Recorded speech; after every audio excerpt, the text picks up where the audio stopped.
distasteful joke.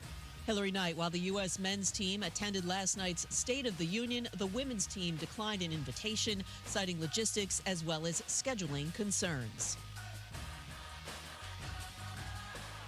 ESPN Radio is presented by Progressive Insurance. Progressive Commercial Insurance can protect your small business with over 30 coverage options, an easy-to-use mobile app, personalized discounts, and more. Get a quote in as little as 8 minutes at progressivecommercial.com. Discounts and coverage selections not available in all states or situations. He's got the knowledge. Because once again, I have to come on there and talk about how right I am once again. In anything that it comes to sports. He's got the questions. I'm going to lose it. Are you kidding me? What are we doing here? He's got the guests. 20th head coach in Fresno State history here, Matt. Is it hard to believe sometimes still, the 20th head coach here in program history? It's all moved really quickly here over the course of the last 5-6 weeks, but super excited to be here. Phil Bonatti is the voice for the Central Valley sports leader. Behind the Bench starts now. Brought to you by Helena Agri.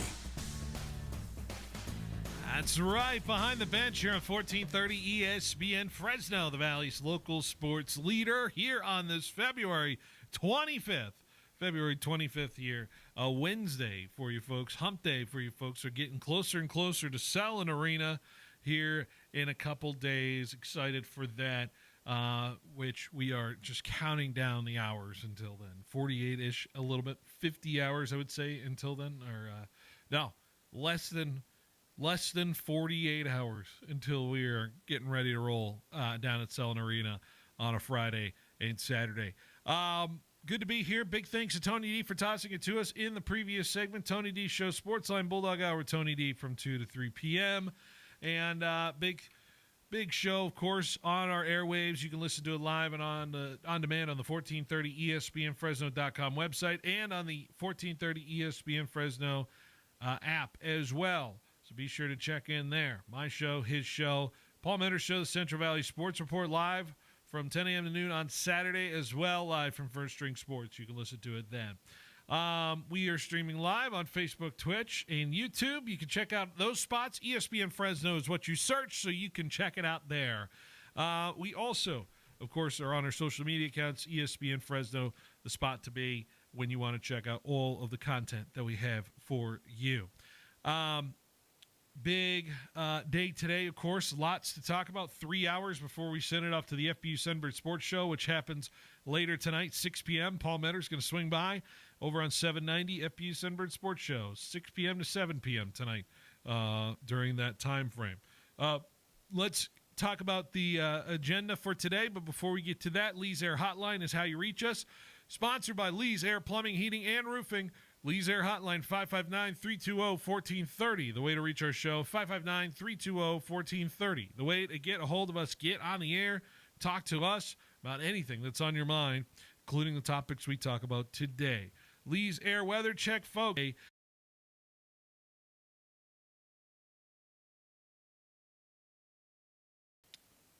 Yeah, it's something, so, oh man, our Facebook just went down. Oh. Okay.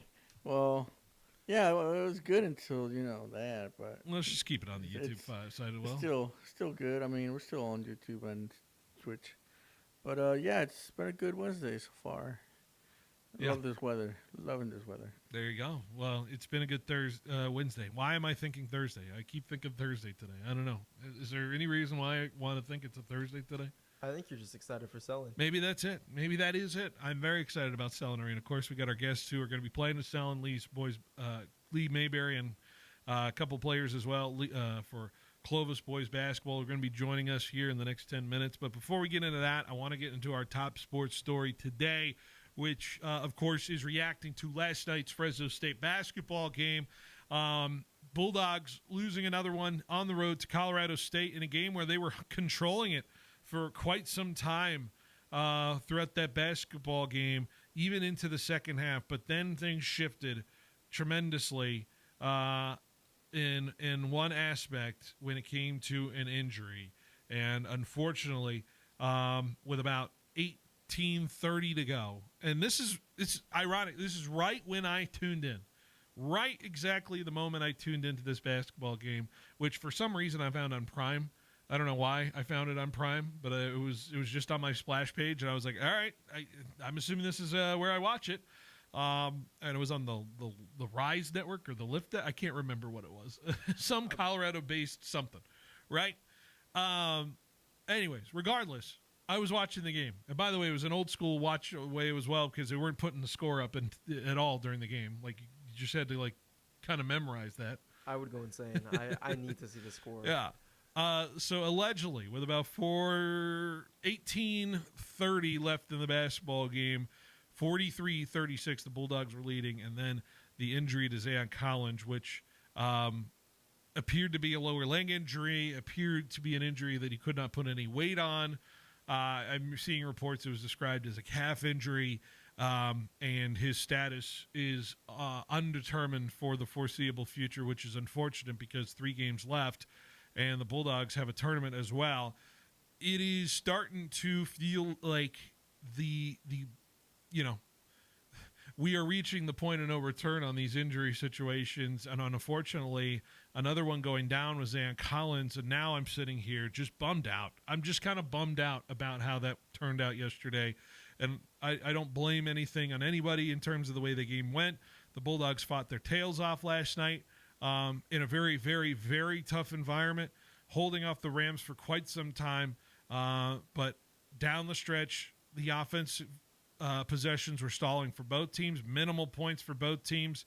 And then when you hit a big 3 to go up 5 with about 2 minutes to go, that's when the pressure ramps up and the Bulldogs could not make it happen there. So unfortunately, the Bulldogs come up short and most likely are going to be sitting in that bottom part of the Mountain West bracket, which will be a game potentially against, I think, either UNLV or Colorado State again. If things hold, there's still plenty to go. As of right now, the Bulldogs are actually slated to play Boise State. Looking at it, actually, Boise State is who's seated there, and so the Bulldogs play Boise. So maybe that's how they get ready for this kind of game is tracking against a team like that, but I don't know what to project for this team much more further other than I'm just bummed out about the injuries and the way things have turned out. And I'll say this, it feels more house money than anything now the rest of the way for this Bulldog team to just kind of go out and let it all loose for the next couple weeks. That's the hope for me here in terms of that. And I am looking forward to, maybe seeing a Deshaun Gorey really take over on the offensive end. If it is indeed a Zayon Collins out situation. Zayon's such an important, integral piece of how he can kind of navigate the offense and make things move around it. Are they dead in the water? I do not think so. I think they're still really capable pieces, but we're asking a lot now from this basketball team, and I hope they take care of business the rest of the way and show that they have real forward momentum, regardless of outcomes here the rest of the way. I think it's now more about the basis of the foundation of this team and what can we retain the rest of the way, knowing that injuries may have cost this team, certain aspects of a win streak here, a win streak there. I frankly, if it weren't for these 3 devastating injuries to me, I really feel like this Bulldog team's considered a 500 conference team, maybe talking about that Boise game as a game that could potentially change their seeding situation. But they got nothing to lose now. And I just love that they contend in these games. I do love that. And I hope that's enough for some people. I know it's not enough for everyone, but I think these guys are certainly deserving your attention when it comes to the way they play basketball. And I believe Saturday is certainly an aspect of it. I believe Saturday is going to be so important for these guys to show up one more time. They have another game Tuesday, of course, so a couple games here next at the Save Mart Center between Boise against the San Jose State team, where I still firmly believe they are better than that team despite the injuries. And then whatever happens at Grand Canyon is whatever happens. But I'm bummed out. I'm really bummed out about the way this is kind of tailing out to the end. No blame to anything in terms of what the Bulldogs have done themselves. It is a far cry from where last year was to where we are now, and we want to acknowledge that, in my opinion, of how far they've kind of come with that. And so I'm excited about the future of it. I'm not calling the season dead. I think there's still a win or two left. I definitely still think there's a win or two left on this schedule. You know, I'm not waving the white flag against Boise on Saturday.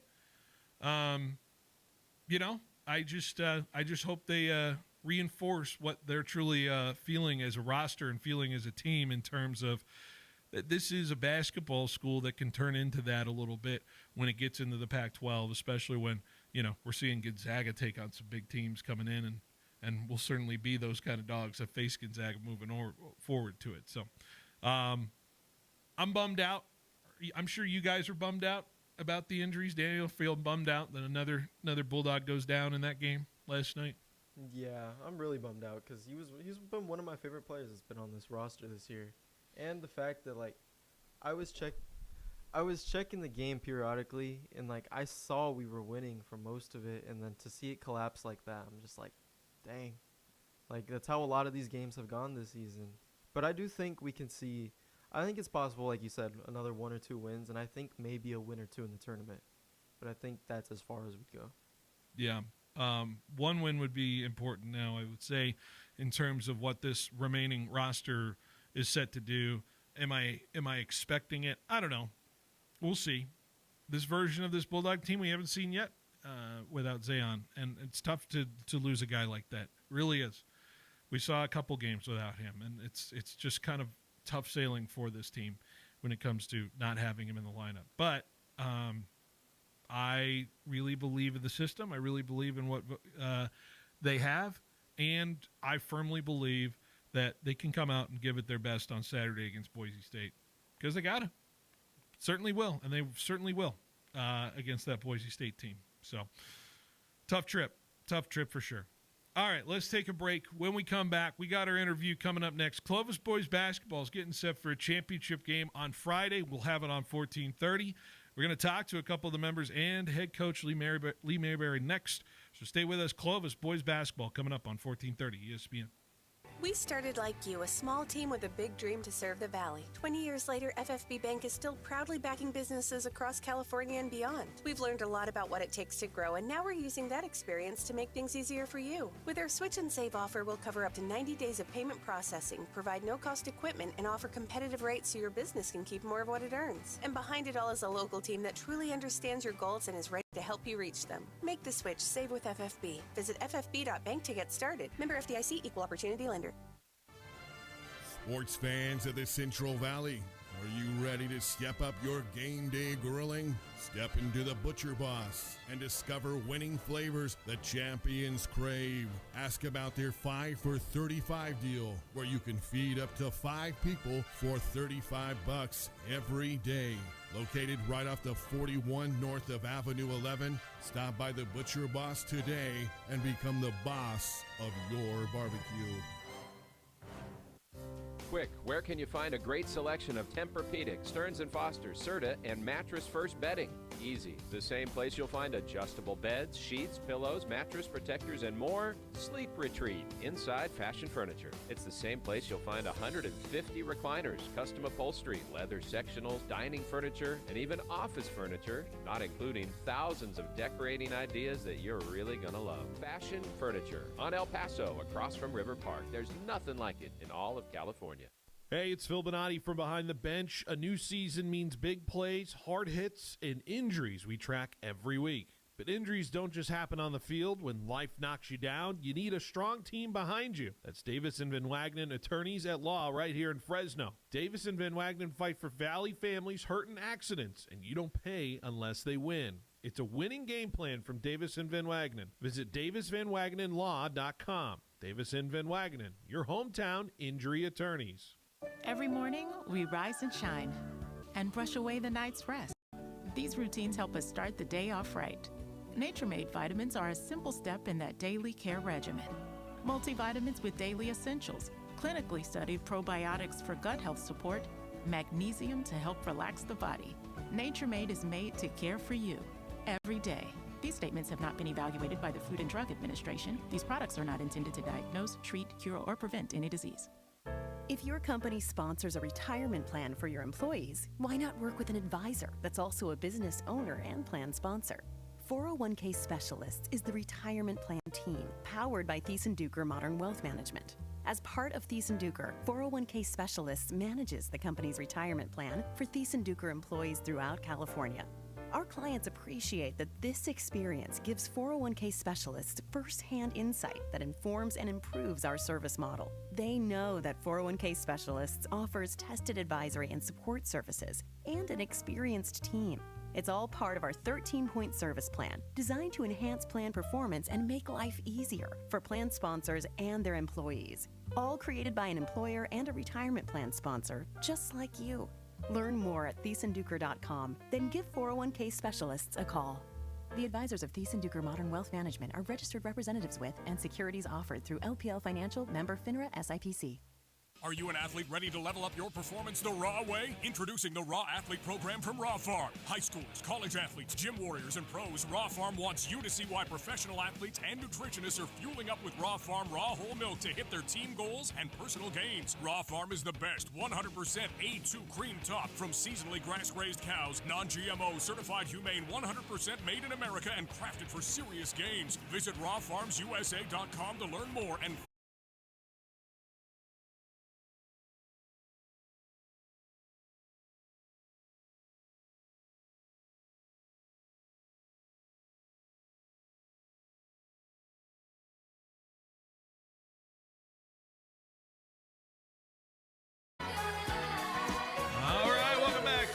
Behind the Bench here on 1430 ESPN Fresno, the Valley's local sports leader here on this wonderful Wednesday afternoon. Folks, it's feeling fantastic out here, especially when we get to Selland Arena Week, and we are pleased to now be joined by folks who are going to be playing at Selland Arena. Clovis, members of Clovis boys basketball, joining me here in studio. Get you guys on the mic here. So we got Coach Lee Mayberry over here with me. We got one of the players, Anthony Smith, here on this mic in front of me, and we got Jackson Scarborough on the mic over here. Make sure you get that mic in front of you. Probably should have told you that before we went on air, but just make sure people can listen to you. You want to keep it close to you there. So, guys, how are we doing on this Wednesday? Fantastic. Pretty good. Fantastic. It's good to see you guys and good to be chatting with you, and it's, of course, a busy, big week. There's such a different – as much as you try to normalize a week like this, it feels different, right, Coach, a little bit? Oh, absolutely. You know what's at stake and all the time and effort and blood, sweat, and tears you put into it, and it all culminates in one game. So, yeah, definitely feel it. It's for you as players, right, you guys getting ready to play at a game like this in that arena. Tell me a little bit about the different feeling, right, because it's hard to try to keep it normal, right, before a game like this, like I asked Coach, but – do you allow yourself to enjoy the week leading into this game, and especially the moments you're having with your teammates, this kind of week of practice, everything like that? How does the week go for you guys as you're getting closer? We're all excited. We realize that it's like our last couple weeks with the team, so I'm enjoying it. I don't know, pretty sure the whole team's enjoying it, but we're all excited. We want to play, so. Yeah, definitely. We're all locked in at practice this week, just kind of enjoying the last couple weeks of the season. Been working towards it all year, so yeah, I think we're all locked in. We're ready to go. We'll get you a little closer to those mics, guys. So it's good. I'm just making sure we get people can hear you what you're saying there. And this Clovis team, of course, you guys have had a really fun, interesting ride through the year, right? You had some high highs. You've had some games you probably wanted back, right? And Coach, when you came into this year with this team and what you had coming with this roster, what did you envision at the beginning of the year, before the team meetings, before everything like that? What was kind of the thought of what this year could be? I just knew that the program was hungry. Dr. Dilly and Mr. Lucas and Mr. Gill, and Mr. Hardwick, who gave me the opportunity, really emphasized that the Clovis High is ready. They want a program that's going to compete And Coach Hines did a great job. All these kids, with the exception of one, came through his program. So I didn't come in and just poof, it happened. You know, these kids have all come through his program.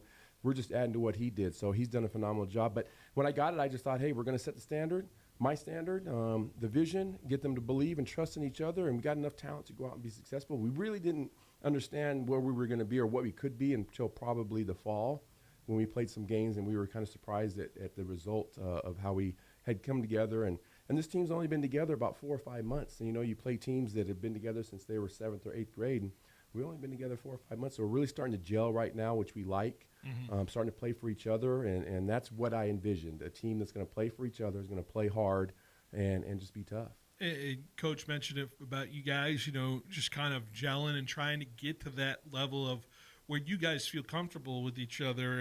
And a season could take weeks, it could take months, it could take to where you get to the moment. And right now, this moment is important because you want to be playing your best basketball now. So how's that gelling process for you guys from a player perspective? We'll start with Anthony. You know, how is that during the season and the process of grinding through that? Well, it wasn't all pretty. You know, we had our rough times, but I think the last couple games, last couple months, we really started clicking. Like last couple months, we've been clicking really well. Certainly. What about for you, Jackson, in terms of that? Yeah, we started off pretty good in December, we won a Vegas tournament. Coach always says that mentality. We were winning. We had some hiccups, but now we're playing winning basketball again, so perfect time to be. Yeah, tournaments are important, right? Winning those tournaments, Vegas tournaments. He mentioned that, right? You guys ended up winning a tournament out there. Tell me about that run a little bit out on the road. It was great. It was a TARC tournament, so we went in, and it was great because we were able to, you know, just basically kind of be out on our own. It's just us, you know, those guys in the locker room. You know, obviously parents showed up, but it was really us against the world, and we really came together as a group. Competed and again played for each other. I think the unselfishness was just the biggest piece of that. We were just happy for each other, and the whole goal was to come out with a win. And we played some really quality teams, and like I said, the way we competed, especially you know, against the 2 Colorado teams, and it was really special. And we just tried to bottle that and bring that back, and it's trying to open that bottle and get a little bit out again for this game. Right, because tournaments like that for you guys, you can't avoid each other. You can't go home. You're going to be stuck in those hotel rooms. You're going to be all around each other 24/7. Did that really kind of glue you guys together a little bit because you couldn't get away from each other? You guys were, you know, basically around each other all the time. What was that like? Yeah, for sure. We were with each other the whole time. All of our rooms were right next to each other. We maybe got sick of each other sometimes, but it truly built a bond that I think we'll have forever. So yeah. What about for you, Anthony? Yeah, we had a lot of great memories, especially Vegas. That was a real fun one. So I think we always gonna look back to that. And I think that brought us real close. That's that value, right? That coach, when you can't you can't get away from these guys. That's the best kind of way to really, you know, those long bus rides. You know, those kind of hotel nights. In terms of that can really kind of spark something for a team. Oh, absolutely. It's a bonding thing, and I think it goes to, you know, in the year when times get tough, you know, we go back to each other and we pick each other up and make sure that we're moving in the right direction. We hold each other accountable too, but we do it in the right way. But I think that those kind of trips, that's what that builds, is that chemistry and that bond.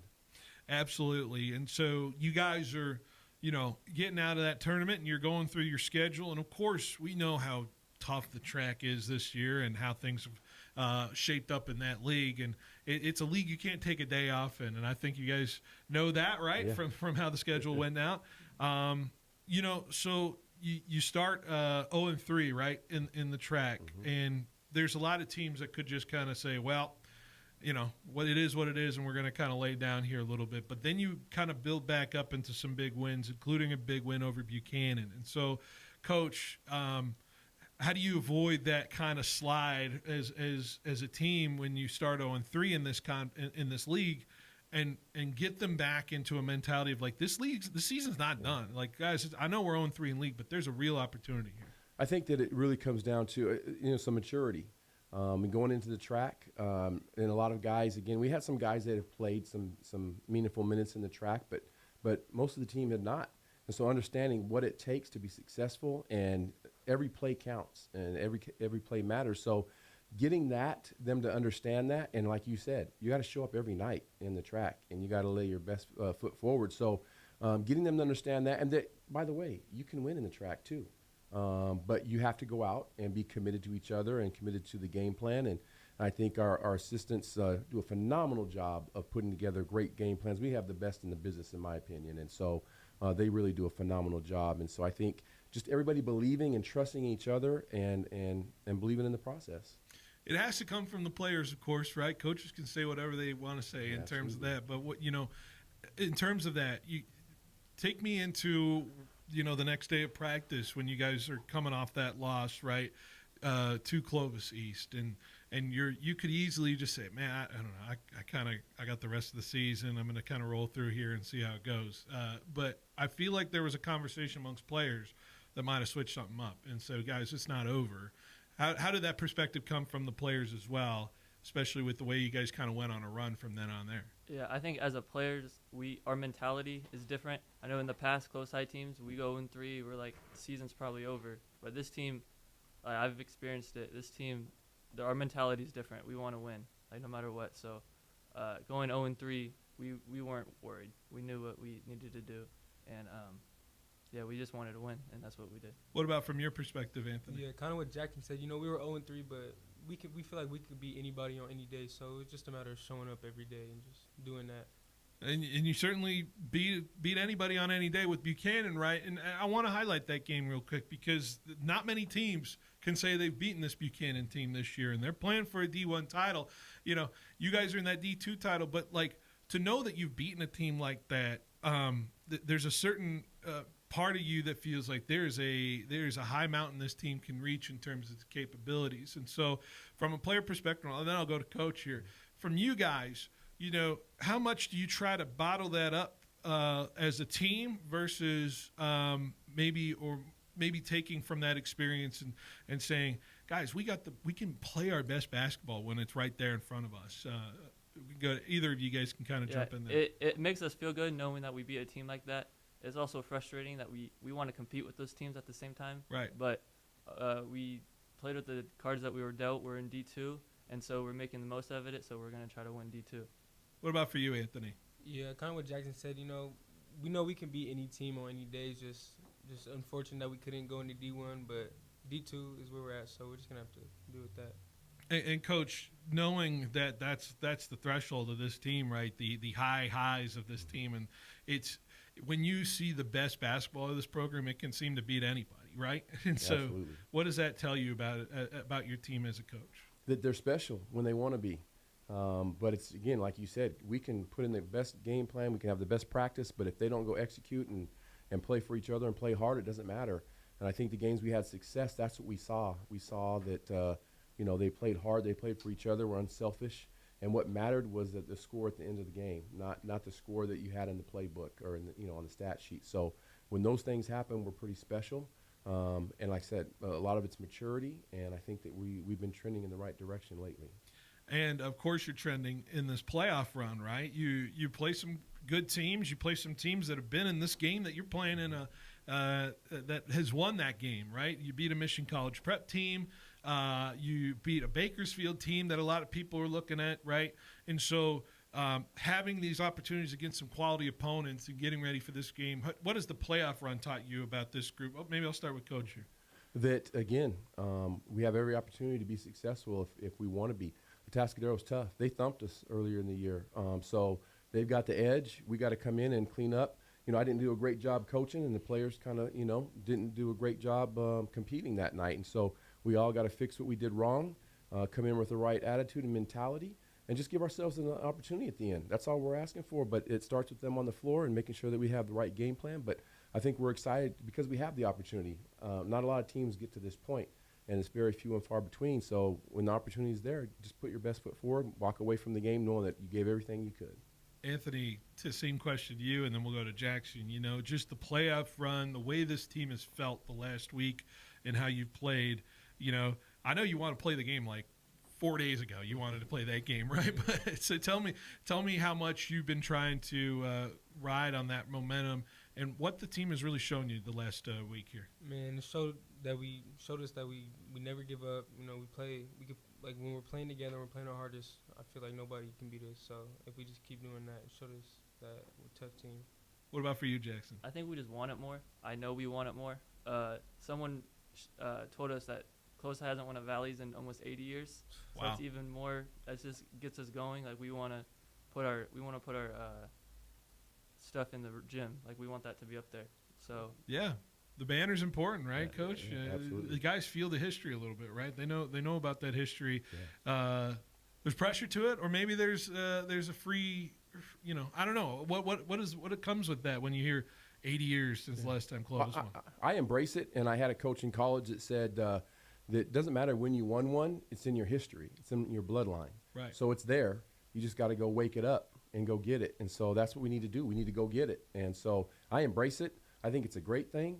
And again, you can be, you know, go up there on that wall. It's never going to be taken off. And so you're going to put your little, you know, piece of history up there. But it takes a lot of work and effort to get to that point. So, but I think we have as good a chance as any. But again, we're going to have to play really well to beat Atascadero because they're well coached. Coach Johnston does a phenomenal job. The players are seniors. They've been through the wars, the battles, and so they're going to compete. We just got to go out and just put our best foot forward. Does it excite you guys as players to know you have a team in front of you that you're playing, that you've played before, that you lost to before, and you get a kind of right or wrong from earlier this year, even though it was so long ago? It was like, what, November or maybe early December in terms of that? But is there excitement as a player that you get this second chance to do it on the stage that Selland Arena is? Yeah, it's always fun playing a team that beat you pretty good. You always want to get that game back. And that was definitely one of our games that out of the whole year, we want that game back because we knew we didn't give our best. And it's even better that we get to do it on the highest stage, so it makes it better. What about for you, Anthony? Definitely, you know, I definitely want to play them again. I think the whole team, especially being the number 2 seed and then being the 1, I feel like it just adds a little more to it. Right. Coach, Selland Arena has such a history to it, right? All these guys, I'm sure, have great memories of even coming down and watching games of previous, you know. I got to imagine there's this part of you as a coach, right? Like, we got a game on Friday, and we got to focus and focus up in practice, whatever, everything like that. But how much do you allow the players to just embrace the idea of this? Because they've been as probably younger players watching those guys play in this arena, and they know, you know, the history of that arena and know the history of this event, right? So tell me a little bit about it. I think that to this point, it hasn't been as much, but we will start to focus on, you know, make sure that you stop, take a breath and look around and take it all in, because it's not something that you're going to get to every year or a minute every year. And you know, Coach Steele on the girls' side, him and I talk every day extensively, and it's been awesome being you know, in the same school as him and seeing where he's come from. But he's been a mentor. It's funny, I coached with him, and now he's kind of been mentoring me a little bit and talking to me about, hey, slow down and really enjoy this. Because it is special. And so we'll focus more with the kids now towards the end of the week of, hey, just embrace this and enjoy this. And as long as you go play hard and compete, you know, that's all you can ask. What do you guys have memories-wise? Like, do you got a game you think back to, you've been to, or something like when you were watching as a younger kid of being at Selland Arena? I'm sure you guys have some memories, so throw it out to me. What do you guys got from fun memories at Selland Arena before? When I was in middle school, I grew up, my sister was on the girls team, so I was always there, and the big stage, the girls team gets a big crowd, and so that's always something I've wanted, and I never thought that Close High boys basketball would be in there, but we're there on Friday. So yeah. What about for you, Anthony? I think watching Jalen Green when I was younger, when I was real young, watching him play when he was at Memorial, one of those games probably. Yeah, winning that there, right? And it's such a cool arena, right? And everything like that, and the mystique of it, and how it's all kind of been built up, right? Yeah. Going into it, and of course, this game is going to be very exciting. Just the DNA of Clovis boys basketball, because I don't know if we really delve into like what this team does well on the court. And Coach, you know, when Clovis basketball is playing at its best, like what we talked about from earlier games this season, what does it look like? What are the things this team you feel like can do well and can take advantage of in a basketball game? I think when we choose to, we can really defend. When we make an effort to defend, we're pretty good. I think that we can, and I think that we can kind of change with who we're playing. If they want to go and run, I think we can run.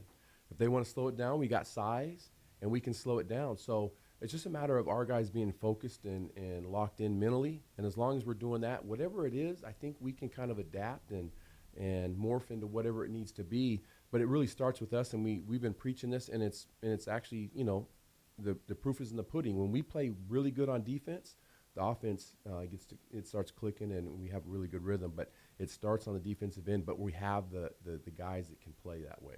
Yeah, the defensive pride of Clovis boys basketball, right? Everybody wants to score, but the defensive side, the ugly work, right? How have you guys embraced that as players? Definitely for me as a big man and Roman, we are big. We're one of the biggest teams in the Valley, so we try to. I think we got the best shot blockers on the team, so we embrace that. We have some great guards that day in and day out they guard their best player, and they do a great job doing that. So the defense really transitions into offense, and that's how our best games. That's how we be winning. Of course, for Anthony, you're more of a guard position, right? You're going to be out that front line before the guys kind of bring in. But, those one-on-one battles or however you kind of go after it from the guy with the ball, embracing that. What is it like as a defensive player on that? It's I like embracing the challenge, especially that one-on-one challenge. So, like, you trying to beat me, I just feel like I can keep you in front of me every time. So, I like that. Yeah. No, and sometimes it's hard to get high school players to kind of think into that mode, but it seems like it's been a really rewarding job coaching for you, right? For you, coach, as far as what these boys have been kind of giving you this year in terms of that.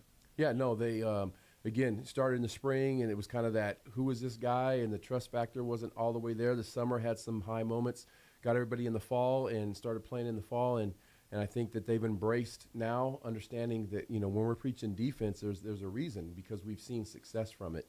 And when they buy in, and they have been, this playoff run, it's been about our defense. And so when we lock in, we make things happen on defense that ends up transitioning to our offense. And so these guys have done a great job of doing that and believing in that and believing in us, and we'll continue to preach that.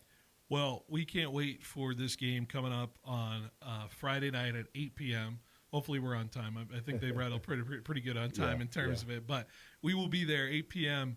On the scores table. We will be watching this one. I can't wait. You guys make me feel really short. I don't feel I'm a tall guy, but I'm not like as tall as you guys. You guys make me feel short. First time I felt short in a long time standing around you guys. That's all right. People will see it in the picture later on Instagram when we take it. But you guys are primed and ready, and we can't wait to call the game on Friday. So thank you for having us. We really appreciate it, and hopefully the Cougar Country comes out and supports us, and we'll be ready to go either way. Well, I hope you got a nice sweat in from this room before, it's before practice. It's all right. Warm before practice. Yeah, you're warmed up. You're ready to roll. So, guys, appreciate it as always. Best of luck on Friday. Thank you. Lee Maryberry, Anthony Smith, Jackson Scarborough, right here on 1430. We'll take a break. We'll close out the hour here next on 1430 ESPN. Fresno State Baseball and their hard-hitting Diamond Dogs will be lighting up Pete Biden Field at Bob Bennett Stadium all season long. Right next door will be your Fresno State softball team at Margie Wright Diamond. The Bulldogs want your community support, and we all know Bulldog baseball and softball isn't the same without the Red Wave. Come out and support your Diamond Dogs as baseball and softball compete for another Mountain West championship. And remember, go Dogs. Fall is here, and it's time to get moving at Valley Athletics. Phil Bonatti from Behind the Bench telling you about new programs coming up. Starting soon, you can sign up for monthly memberships for K through 8th graders, working on volleyball, basketball, and strength and agility. It's as little as $15 per class. Speaking of sign-ups, the great facilities there are always available for rentals, including birthday parties. So take advantage of that today, especially as we get to those colder months. You can find all the sign-up information on the website, valleyathletics.co. Valley Athletics, developing the athlete in everyone. But we have a truck leaving with a big order on Tuesday. Tina's floor manager retired, leaving her tortilla factory flat out. What do you mean she's on a silent retreat? She must fill the role and all those orders. I'll oversee production. Indeed can help her hire great people fast. I need Indeed. Indeed you do. Schedule virtual interviews and talk to candidates right from your employer dashboard. Visit Indeed.com/credit and get $75 towards your first sponsored job. Terms and conditions apply. Catch Sportsline, the Bulldog Hour, every weekday from 2 to 3 p.m. on ESPN Fresno. Join Tony D as he breaks down everything Fresno State, from game previews and recaps to exclusive interviews and insider takes you won't hear anywhere else as we get closer to the Pac-12. If you bleed red and blue, this is your hour. Sportsline, the Bulldog Hour with Tony D. Weekdays 2 to 3 on ESPN Fresno. Don't miss it. Powered by Precision Civil Engineering, building the future of our community. The one thing I love about spring is it's time for the new golf clubs. They're here. Are you ready to upgrade your golf game? The new clubs have arrived at Roger Dunn, and they're game changers. Check out the new Quantum from Callaway, or the QI4D from TaylorMade, plus the latest release from Ping, Titleist, and Cobra Golf. Come in, get professionally fit, and find out which clubs are built for you and your swing. The good weather's coming, and remember, you're always number one at Roger Dunn. Get your business noticed and stand out from the crowd by visiting MegaPrints. Working with the Valley's most prestigious and high-profile businesses since 1998, we print and install custom-designed signs for businesses of all types and sizes. From yard signs to banners to wallpaper and fleet graphics, MegaPrints has the state-of-the-art capability to turn the signage you've dreamed of into a reality. Visit megaprints.com today to see our work and what we can do for your business. If you're hungry, Toledo's Mexican Restaurant has a deal for you can't ignore. Right now, it's the 10 for $10 deal. 10 menu items for just $10. Use promo code ESPN and get an additional $5 off. That's more food for less money. With 3 convenient locations, Toledo's is always nearby. This deal won't last. Fuel up today. Toledo's Mexican Restaurant, 10 for $10, plus $5 off with promo code ESPN. When you want to give a gift everyone loves, give the gift of great food. Lynn's Restaurant Group gift cards work at all their restaurants. Spicy J's, J-Pod, Oisa, Hinoishi, Ramen Hayashi, Lynn's Fusion, Ichi Shabu, and JT. So they can choose what they're craving. Perfect for birthdays, holidays, thank you gifts, or those last-minute presents that still feel thoughtful. Purchase your Lynn's Restaurant Group gift card in-store or on the Lynn's Restaurant Group app. Fast, easy, and always a hit. Lynn's Restaurant Group gift cards. One gift, endless flavor.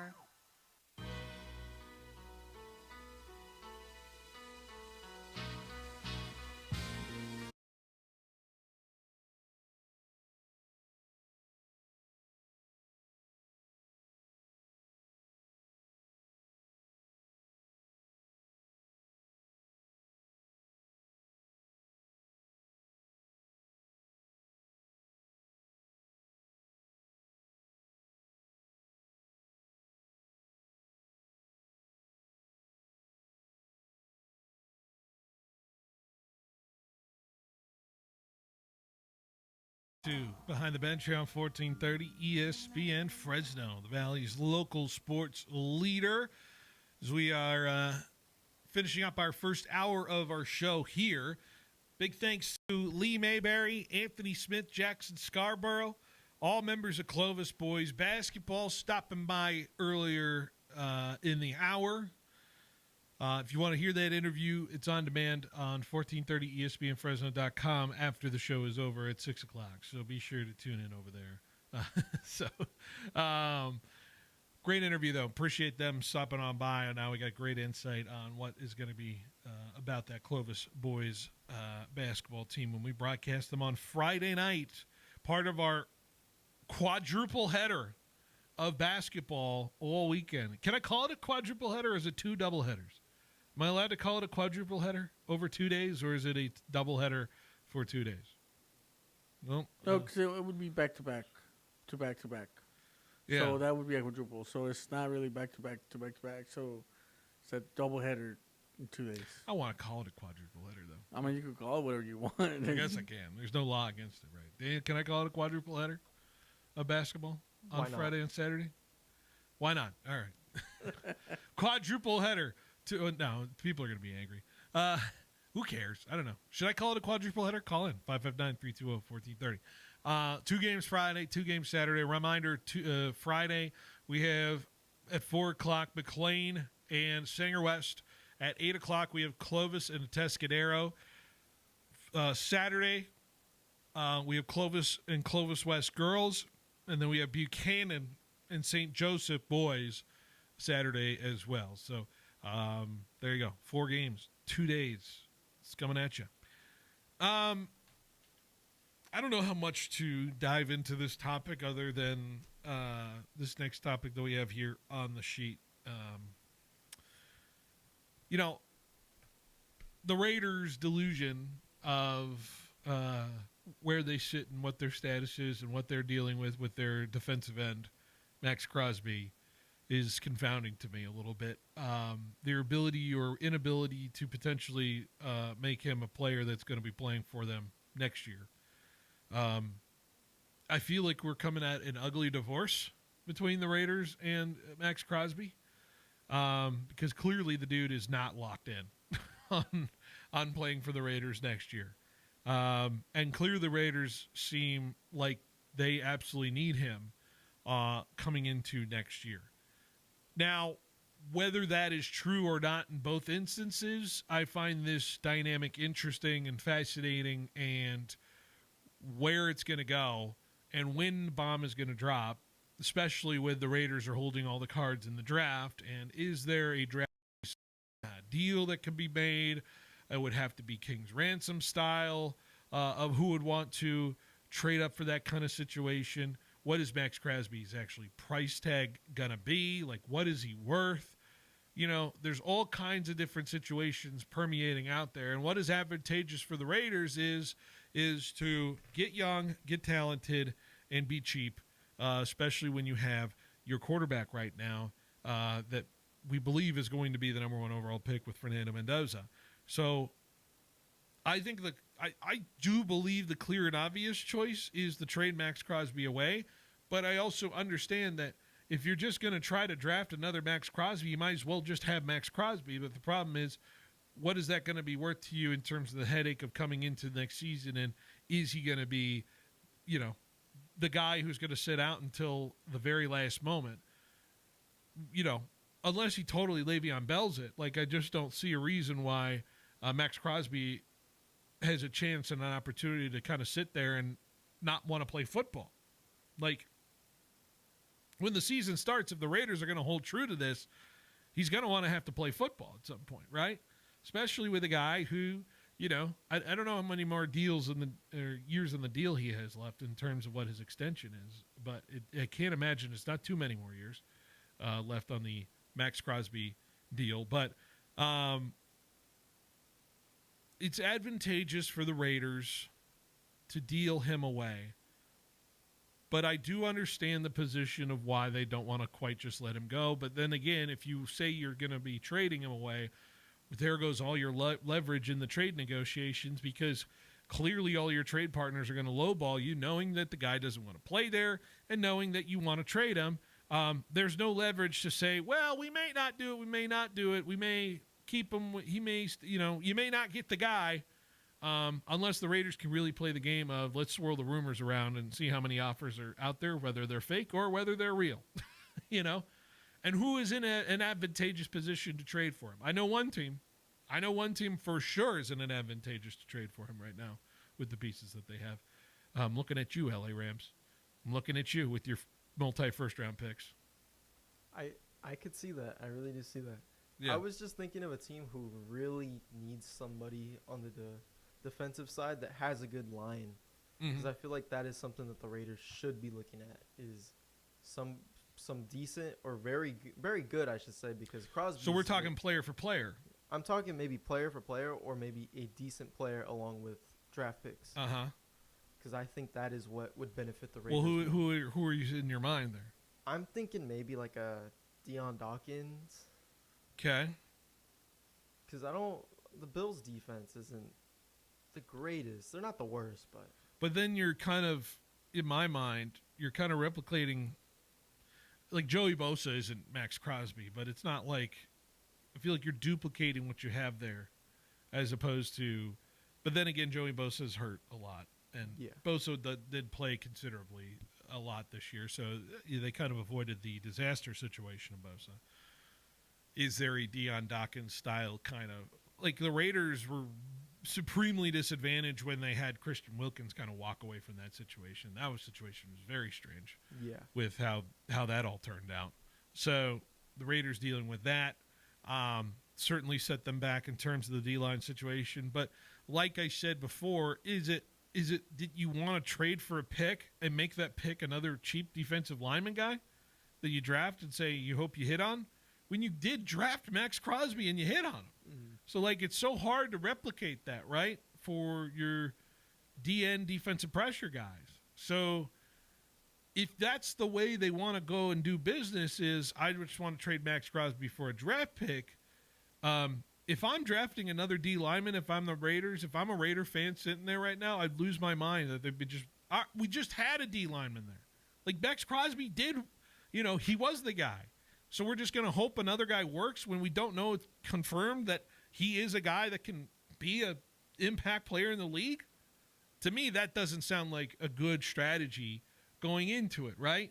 Now, if you turn Max Crosby into maybe it's not sexy, but better picks for offensive linemen, it's not sexy, like I said, but Raider fans don't like, they kind of want the sexy picks, right?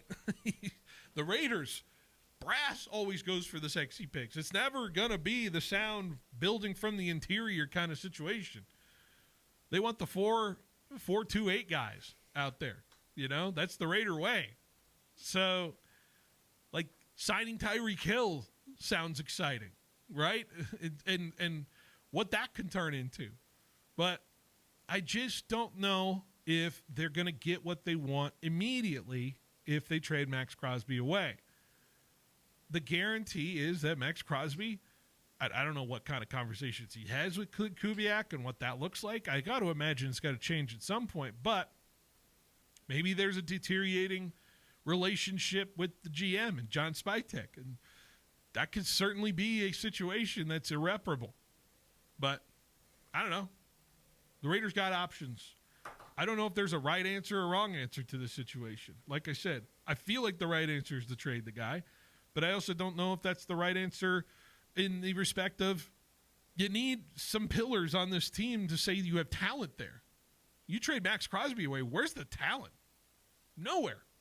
Really isn't. There's really no spot I could say where I'm like bona fide NFL superstar talent. And they're the only damn team I can think I could say that about in the whole entire league. I agree with that. I mean, as much as I'd like to say Genty won't shine unless he's not there yet. An offensive line. Yeah. So it's here's a crazy thought. Yeah. Niners can be, or they're having a hard time signing Williams. So Williams for Crosby. If the Niners and the Raiders ever traded in the National Football League in the history of this league, the rapture would show up.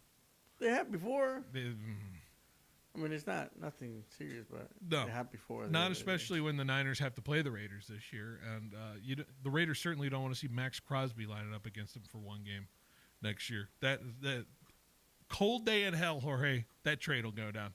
Cold day in hell. All right, on to hour one. Hour two next on 1430.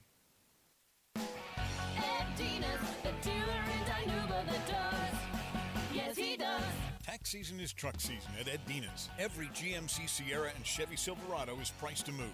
Step up your tax season savings. Our entire truck inventory is on clearance. So get the most out of your tax return. Strong trade-in values and fast, hassle-free financing. Proud to serve the Valley. Don't wait. Check out the inventory now at EdDinasAutoCenter.com. That's EdDinasAutoCenter.com. Sports fans of the Central Valley, are you ready to step up your game day grilling? Step into the Butcher Boss and discover winning flavors the champions crave. Ask about their 5 for $35 deal, where you can feed up to 5 people for $35 every day. Located right off the 41 north of Avenue 11, stop by the Butcher Boss today and become the boss of your barbecue. Citizens Business Bank is a proud sponsor of the Fresno State Bulldogs. Hi, I'm Susan Woosner, Senior Vice President and Manager of Citizens Business Bank in Fresno. We proudly support California's thriving small to medium-sized businesses. Our relationship-based approach and straightforward business model set us apart in the financial services industry. We are a banking partner that understands your industry and your company. Whether you're expanding operations or planning for the future, Citizens Business Bank is here to help ensure your banking experience is smooth, convenient, and aligned with your success. My team strives to build long-term banking relationships by getting to personally know you and your business, and then providing you with a wide array of powerful solutions customized to your unique financial needs. Visit cbbank.com to learn how Citizens Business Bank can help contribute to your success. That's cbbank.com. Citizens Business Bank, N.A., Equal Housing Lender, member FDIC. At Donald P. Dick, we aren't just HVAC specialists. We are a certified Lennox dealer. That means we offer the most energy-efficient products on the market, with savings you can see and perfect air you can feel. Your comfort is our passion, and we're with you every breath of the way. Enjoy great comfort and lower energy cost. Call Mr. Cool today and save on Lennox with special incentives and rebates from Donald P. Dick Heating and Air, 255-1644. Hey, it's Phil Bonatti from Behind the Bench. A new season means big plays, hard hits, and injuries we track every week. But injuries don't just happen on the field. When life knocks you down, you need a strong team behind you. That's Davis & Van Wagenen, attorneys at law right here in Fresno. Davis & Van Wagenen fight for Valley families hurt in accidents, and you don't pay unless they win. It's a winning game plan from Davis & Van Wagenen. Visit davisvanwagenenlaw.com. Davis & Van Wagenen, your hometown injury attorneys. Citrus season is in full swing. When harvest pressure is on, Kubota delivers dependable power, easy operation, and the performance growers rely on in the grove. There's still time to get the right tractor this season at Pioneer Equipment, your authorized Kubota dealer. With Fresno and Reedley locations, Pioneer Equipment, your authorized Kubota dealer, has the equipment, parts, and service you need when timing matters most. Make this citrus season count. Visit Pioneer Equipment, your authorized Kubota dealer today at pioneerequipmentca.com.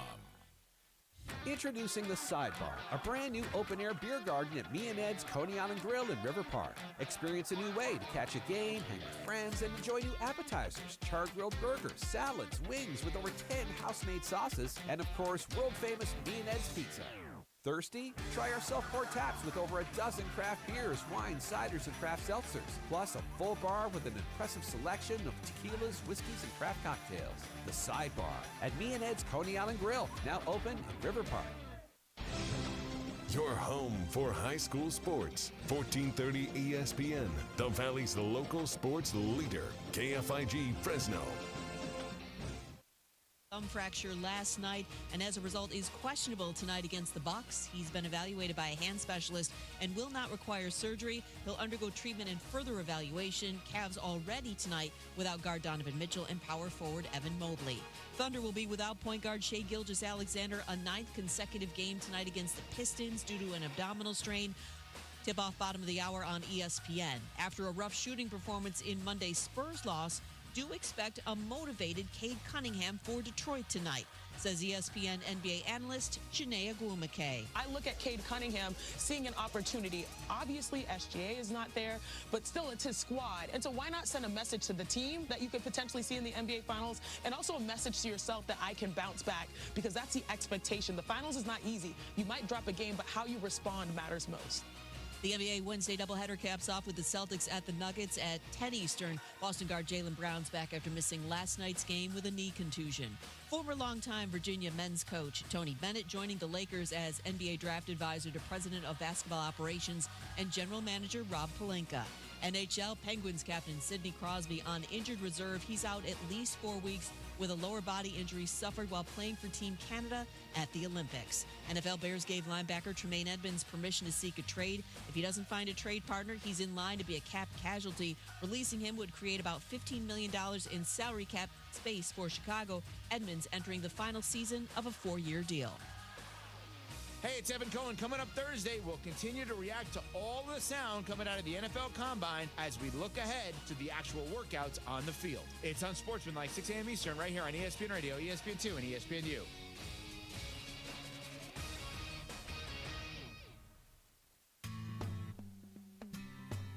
He's got the knowledge. Because once again, I have to come on there and talk about how right I am once again. in anything that it comes to sports. He's got the questions. I'm going to lose it. Are you kidding me?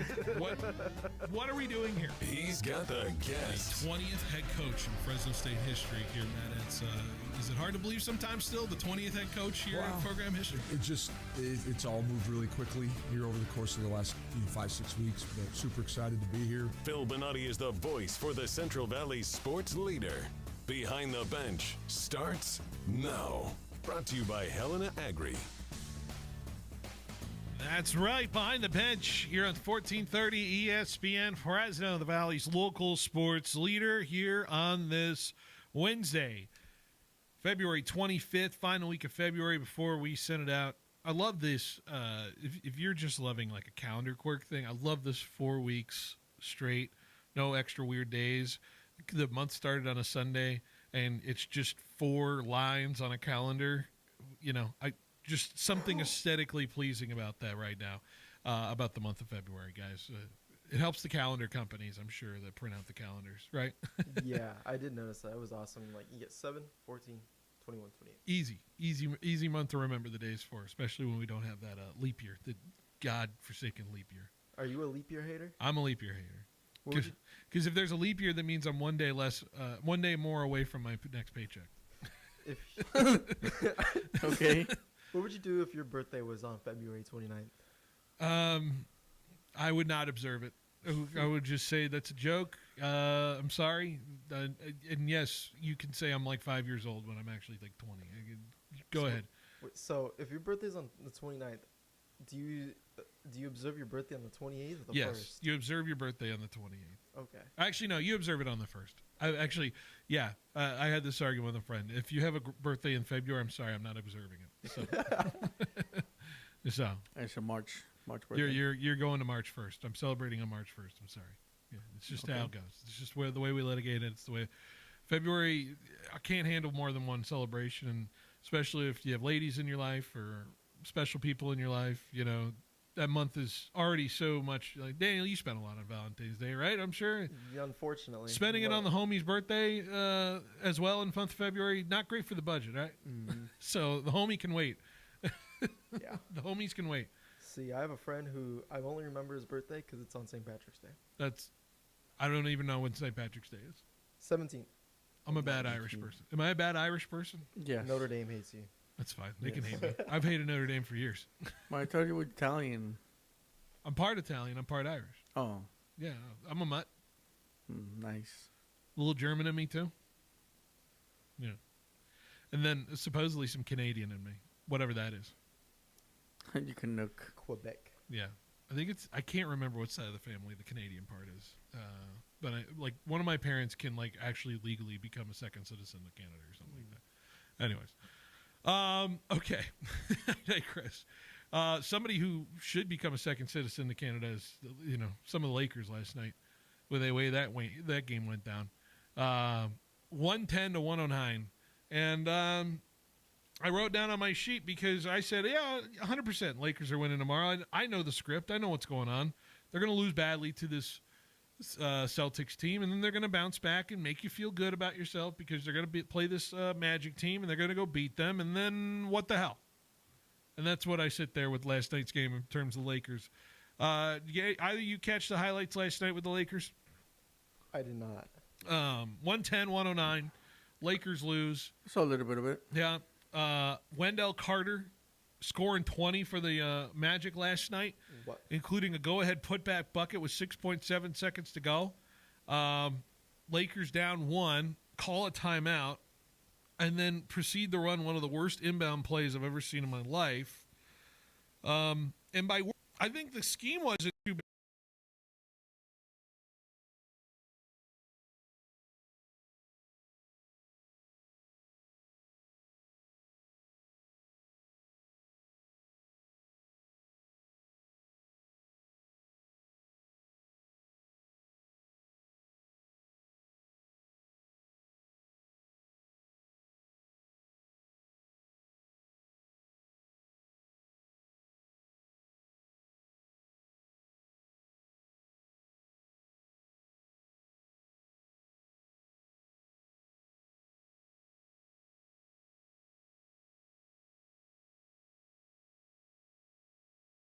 Like 22 points. That feels like bottling up Luka in my mind. You know? Yeah. So I just worry that the Lakers are getting into a situation here where they don't know where to go at the end of this kind of game. And they've been great in these clutch games. I think I saw a stat, 16-3 before this one when it came to games that were clutch, whatever that means. I want to know what the definition of clutch is. Well, probably a game within 5 in the last 2 minutes or a game within 3 in the last 2 minutes or something like that. That's probably what it is. I don't know. You could look it up in terms of it. What is a clutch game defined by the NBA. But outside of that, just a complete mismanagement of how that final possession went in a game where you felt last night, and I'm telling you, the flow of last night's game felt like Lakers are going to win. Lakers are going to win. Lakers are hitting key threes at the end of it. The Lakers are hitting wild shots. Luka's hitting a shot right before the shot clock ends. Big three-pointer. And it just didn't allow themselves to finish a game that they should have absolutely won last night against Orlando. And now the Lakers are on a little bit of a skid. They go to Phoenix, which isn't the most locked in win out there in terms of it, right? And then it just gets it just gets frustrating. Daniel, by the way, we went through this Lakers schedule yesterday. It amazes me. It amazes me how many lack of wins there are that you could just say, wow, that was a great Laker win. Really? Like against a great opponent. Like, Daniel, name me, what are the elite teams in your mind this year, right? The Thunder, the Spurs. I put the Rockets there, right? Okay, yeah. And then Pistons, Knicks, Celtics, Knicks. Celtics. Would you count the Cavs in there too? Yeah, I would. I'll do this on air again. I don't care. I'll do this on air again. Who have they beaten that have been at that top level? They beat the Spurs on November 5th. That's it. Really? They have not beaten anybody. I would argue even the Raptors a little bit.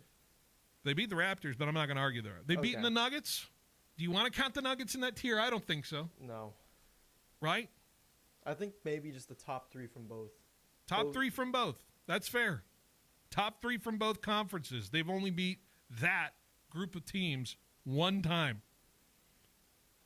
Let me count the losses of both top 3, right? Because the top 3 is Boston, Detroit, and Cleveland. Yeah. And then it's Rockets, Thunder, Spurs. Yes. Count the losses here. 1 loss to the Thunder. So we're at 1. They've lost to the Boston Celtics. They've lost to the San Antonio Spurs in that Cup quarterfinal. They've lost to the Rockets on Christmas Day. They lost to the Pistons the day before New Year's Eve. They lost to the Spurs on January 7th. We're at 6 now. They lost to the Cavs by $1 billion on January 28th. We're at 7 now. They lost to the Knicks on February 1st. They lost to the Thunder on February 9th. We're at 9? Where are we? Are we at 9? Yeah. They lost to the Spurs by 30 on February 10th. We're at 10 now. They lost to the Celtics by $1 billion on February 22nd, last Sunday.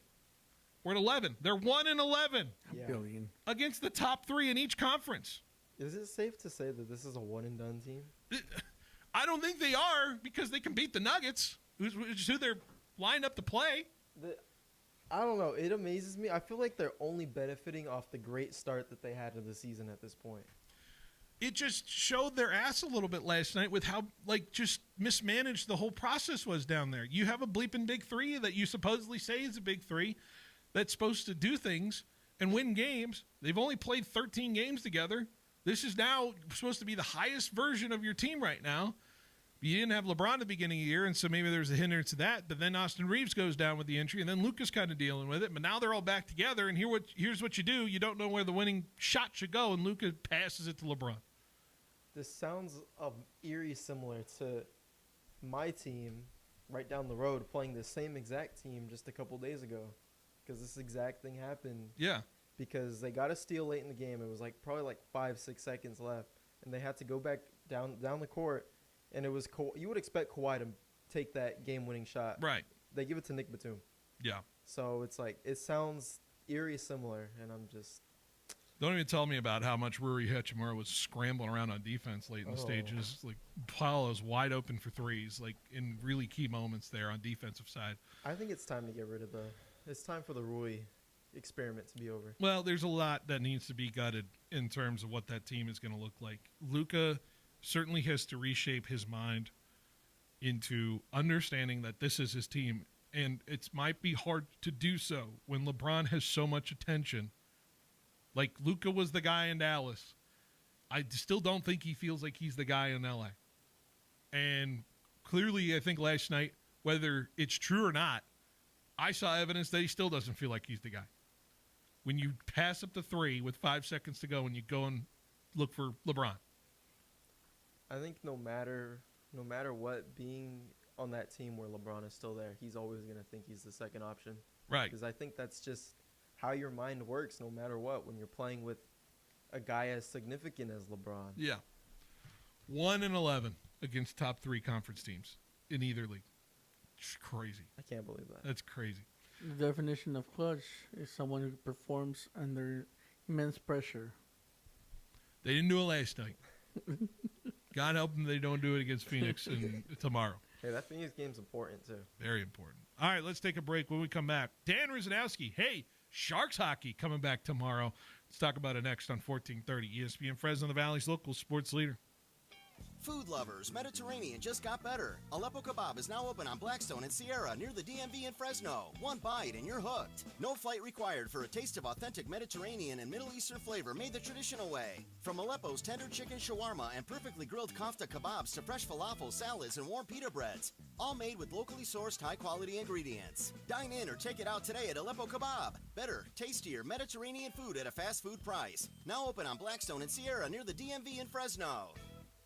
Welcome to Banyan Tree, Fresno's favorite dispensary. Voted 2025's Best of Central California's People's Choice Award. Need some healing and relaxation? From flower to edibles, concentrate to vapes, we've got top shelf products at down-to-earth prices. Whether you're a seasoned smoker or just kinda curious, our knowledgeable staff will help you find your perfect match. So climb the Banyan Tree and see how high you can get today. Order ahead at banyantreefresno.com for quick and easy pickup. Banyan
Me and Ed's is hiring. We're looking to expand our team with full and part-time positions at over 40 locations. Join our growing company as a delivery driver or valued team member today. For more information on job descriptions or to apply, go online at meandeds.com or visit your nearest location. Me and Ed's is hiring. Fill out an application.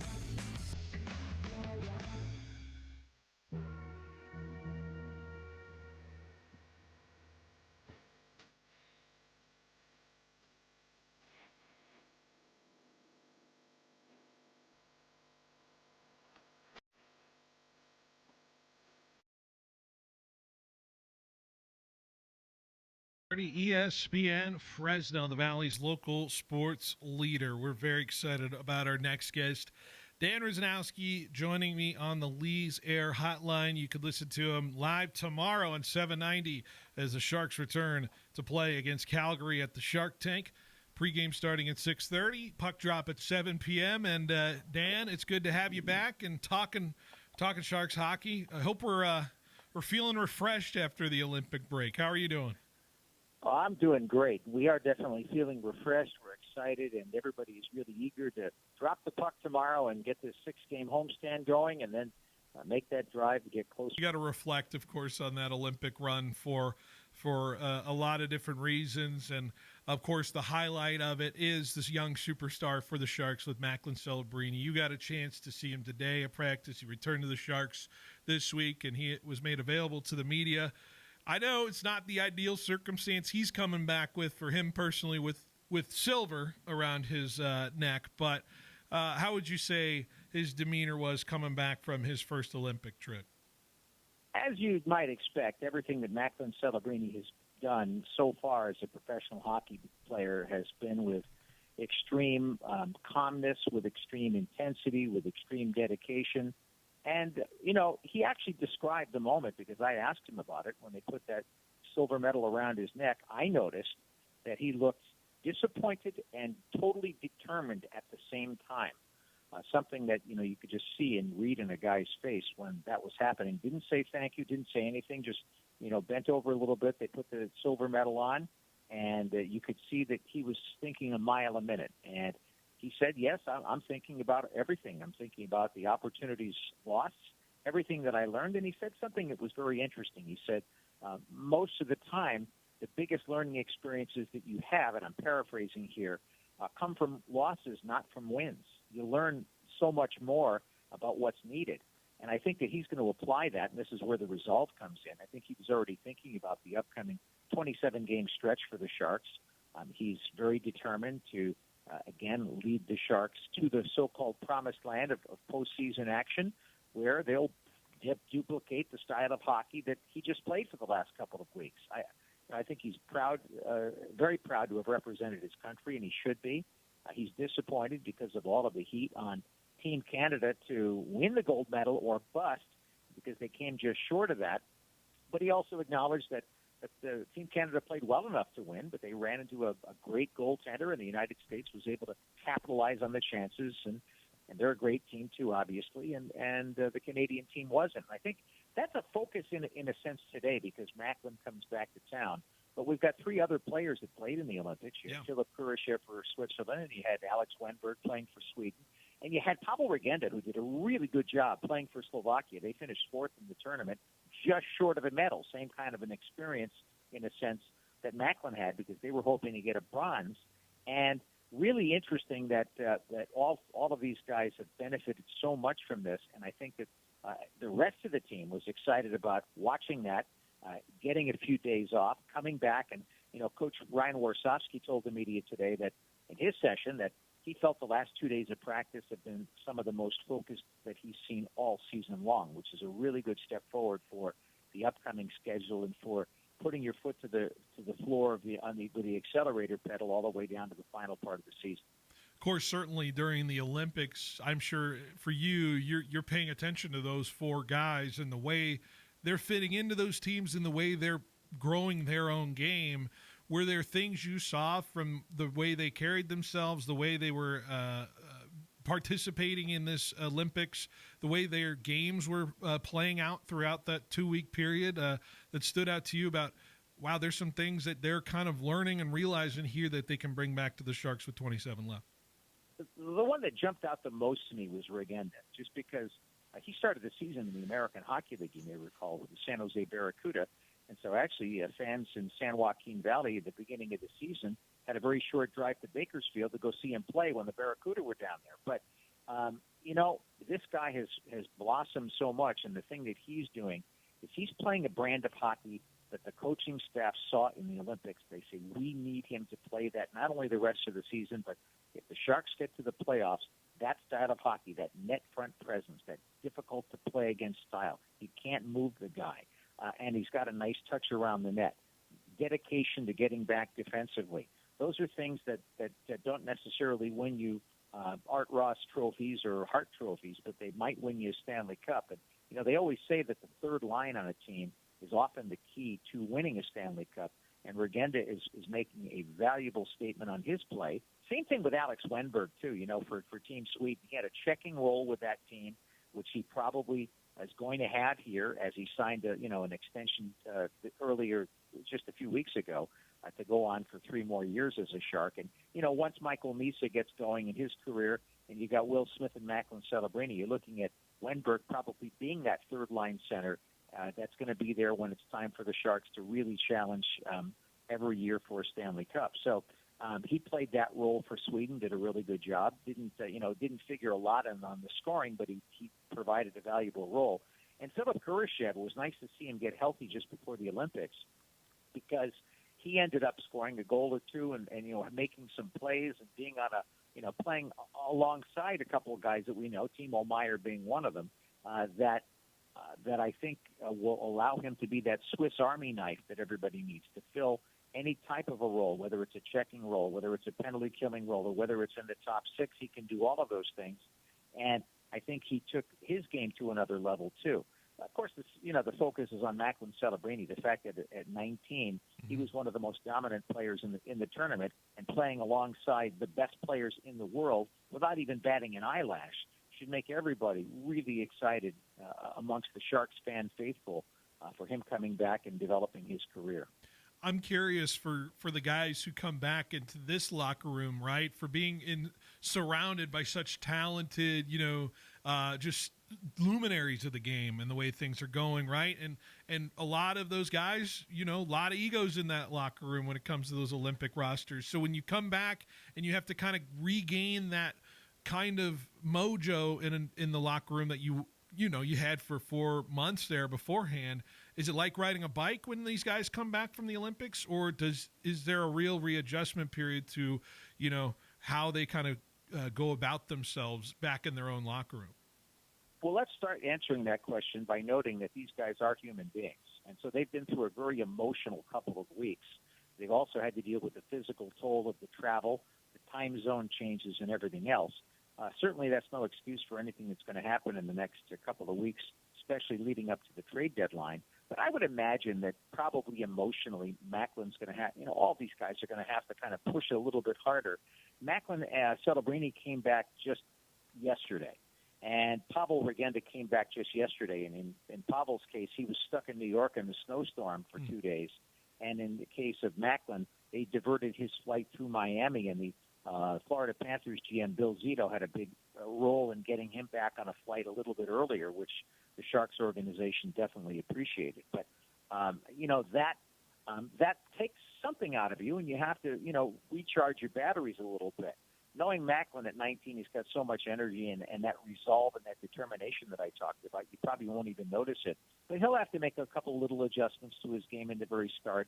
And, it won't be too long before any of them are exactly where they need to be. As far as, the type of players that were in their dressing room just a week ago as opposed to the ones now, National Hockey League is the best league in the world. And they're, all those guys are happy for the way these guys play. They're welcoming them back with open arms. And they realize that they can rely on some of them. I'm thinking of Kurashev and Regenda a little bit more than perhaps even they realized. And so that should get everybody really energized here down the stretch, and there won't be any issues there. This is just such a close team.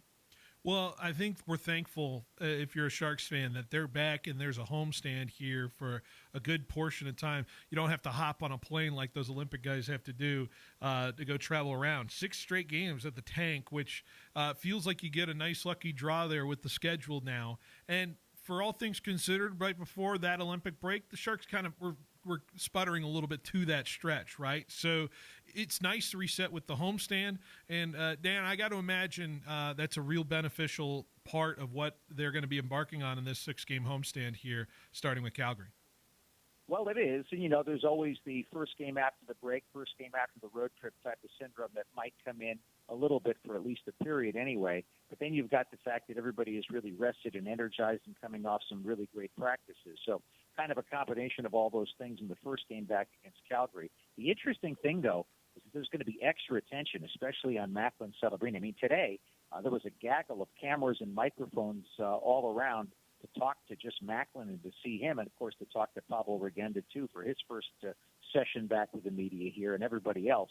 So that's that extra attention. But let's not forget that the first 3 games coming up this week, we got Calgary on Thursday, and then we got Edmonton with Connor McDavid coming in on Saturday afternoon, and then on Sunday afternoon, Connor Hellebuyck, who just got awarded the congressional or the Presidential Medal of Freedom along with the gold medal, is going to be coming in, and he's the guy that's the reason why Canada didn't win the gold. So 3 Canadian teams with their media. I think that, probably today's session with Macklin to talk about the Olympics was sort of a salvo to get that out of the way and to get focused back into the NHL. But there's going to be a tremendous amount of attention, especially in those marketplaces, focused on Macklin and also on all of the other Olympians. So, like you say, Macklin versus his now former line mate, Connor McDavid, in the one game, and Draisaitl against Kurashev. On the other, that's an interesting situation. And then on the other side of it, and Regenda, too, scored a couple of goals against Germany. But then you've got Hellebuyck against Celebrini, and, of course, Macklin had that breakaway late in the game against him, got stopped, and then there was that crazy save that Hellebuyck made on Taves that was probably the moment that guaranteed the U.S. the gold medal and guaranteed him the Presidential Medal of Freedom, which was pretty amazing to see. I think all of those things are going to make these first games real high profile for the NHL media and the NHL fan base to be watching what San Jose Sharks hockey is doing. And that's one of the biggest things that happened with Macklin Celebrini's career, too, mostly, but also for the other guys, is that, a lot of the NHL population goes to bed at, 10:30 at night East Coast time, and that's when the Sharks are starting. So, we had the trip to New York where Macklin had 3 goals and 2 assists. That was a big eye-opener for people back east. And a couple of other ones. He played great in Toronto, had a couple of other big games back there. But the difference now is that these Olympics, everybody was watching, and everybody was paying attention. So we're going to see an added kind of increase and uptick in the type of coverage and interest and comments and observations that everybody's going to have because of that. When, talk about the guys who weren't on those Olympic teams and the way they've kind of maintained themselves. You said rested, but, there's rest and then there's rust, right? So how is it pseudo training camp again, basically, these last week or so, and the guys are getting ready? Like, how do the guys maintain themselves when they're not playing competitive hockey those 2 weeks, and those guys who are getting ready for this stretch here? Well, I know that Will Smith flew back to Boston to be with his family, and there was some discussion, since he's such a New England Patriots fan, that he might have stuck around and brought the family out here to watch the Super Bowl. But he said, it's a lot easier for me to fly back. I'm going to spend time with all my family and friends, and we're going to watch the game on TV. And there's a lot less logistics to that, and we'll have a good time. Took a couple of days, did that, then flew back here and started training again.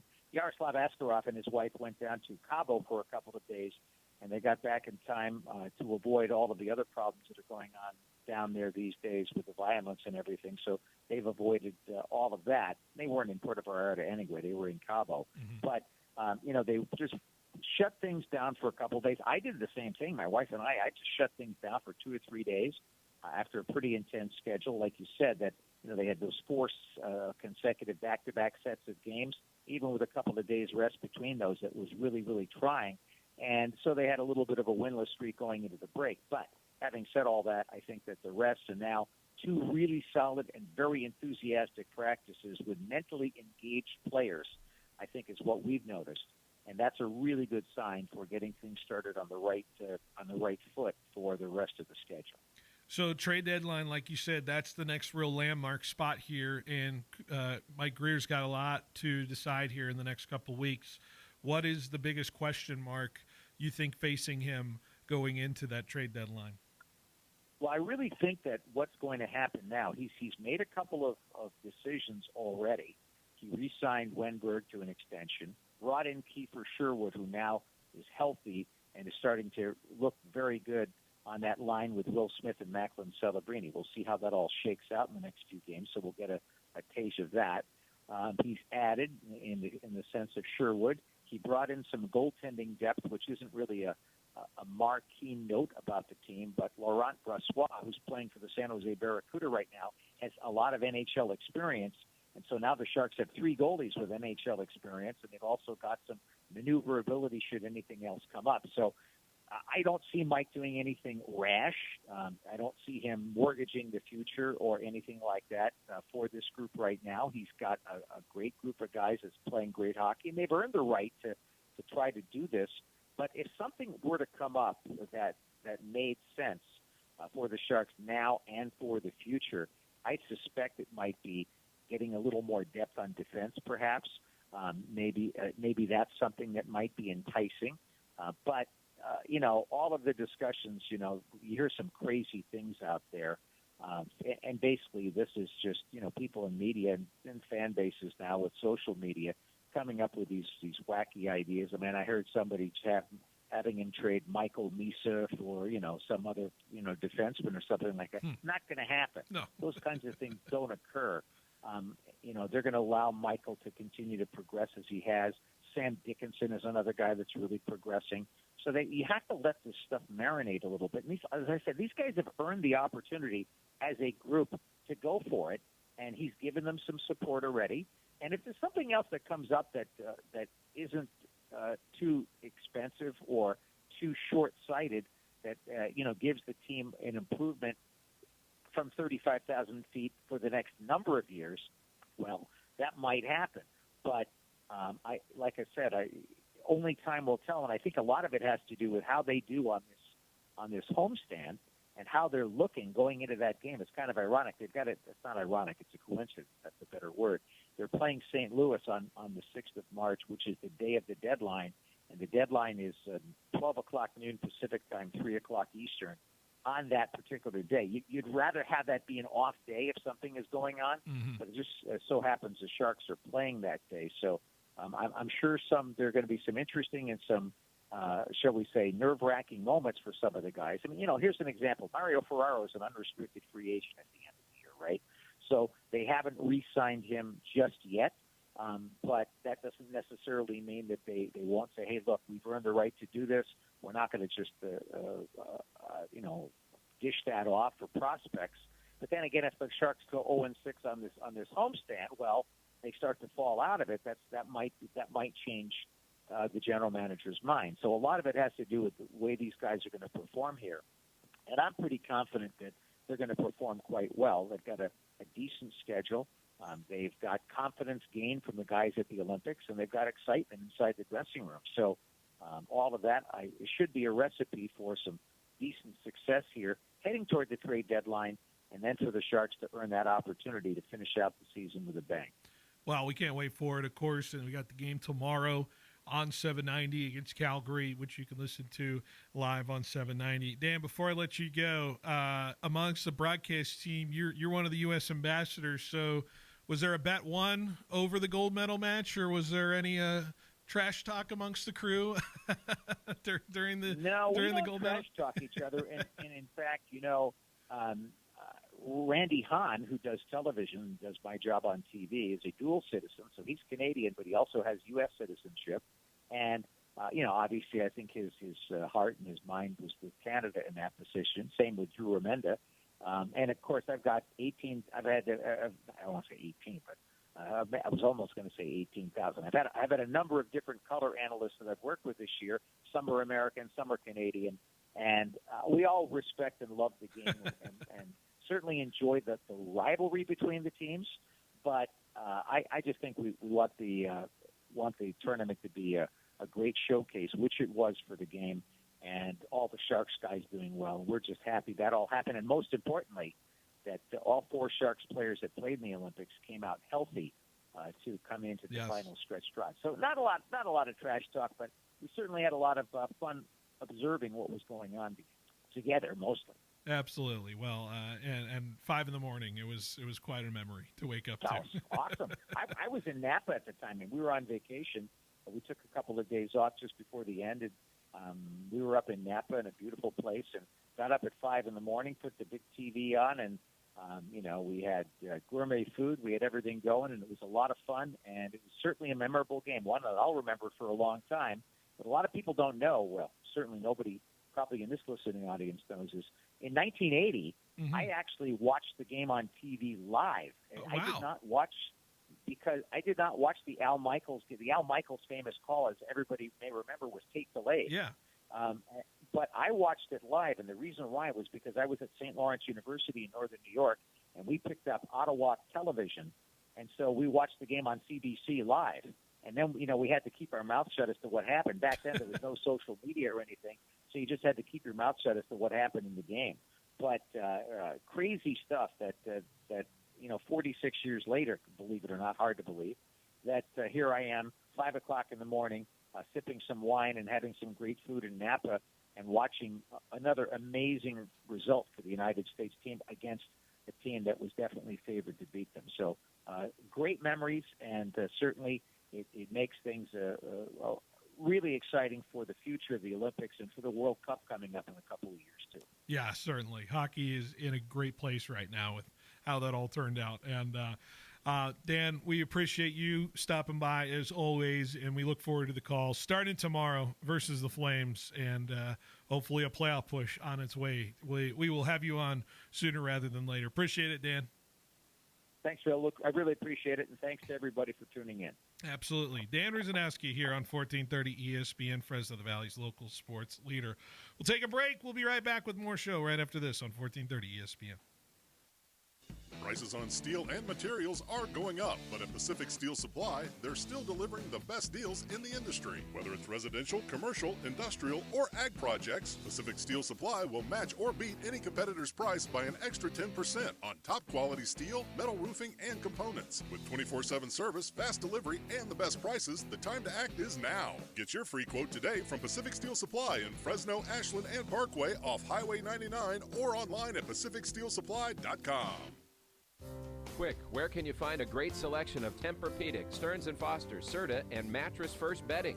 Easy. The same place you'll find adjustable beds, sheets, pillows, mattress protectors, and more. Sleep Retreat, Inside Fashion Furniture. It's the same place you'll find 150 recliners, custom upholstery, leather sectionals, dining furniture, and even office furniture, not including thousands of decorating ideas that you're really gonna love. Fashion Furniture on El Paso, across from River Park. There's nothing like it in all of California. Cyber criminals stole $10 trillion from U.S. businesses last year. Did you know that 75% of businesses hit with ransomware do not survive? Is your company protected? Could your company survive a real-time cyber attack? Get a free consultation from M-Cubed Technologies today. Our team of cyber professionals are here to help and protect you from this real threat. Don't fall victim to cybercrime and risk losing your business. Contact M-Cubed Technologies today at mcubedtechnologies.com.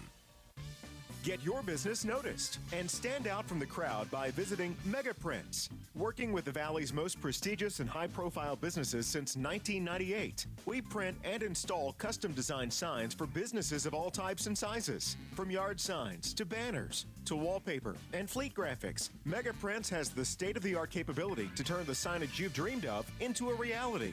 Visit megaprints.com today to see our work and what we can do for your business.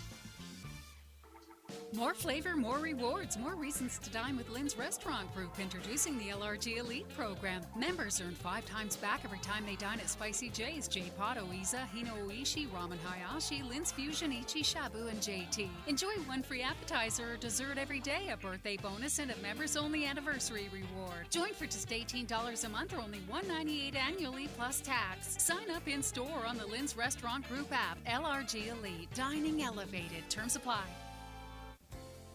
At Helena Agri Enterprises, we've been committed to helping farmers achieve success since 1957.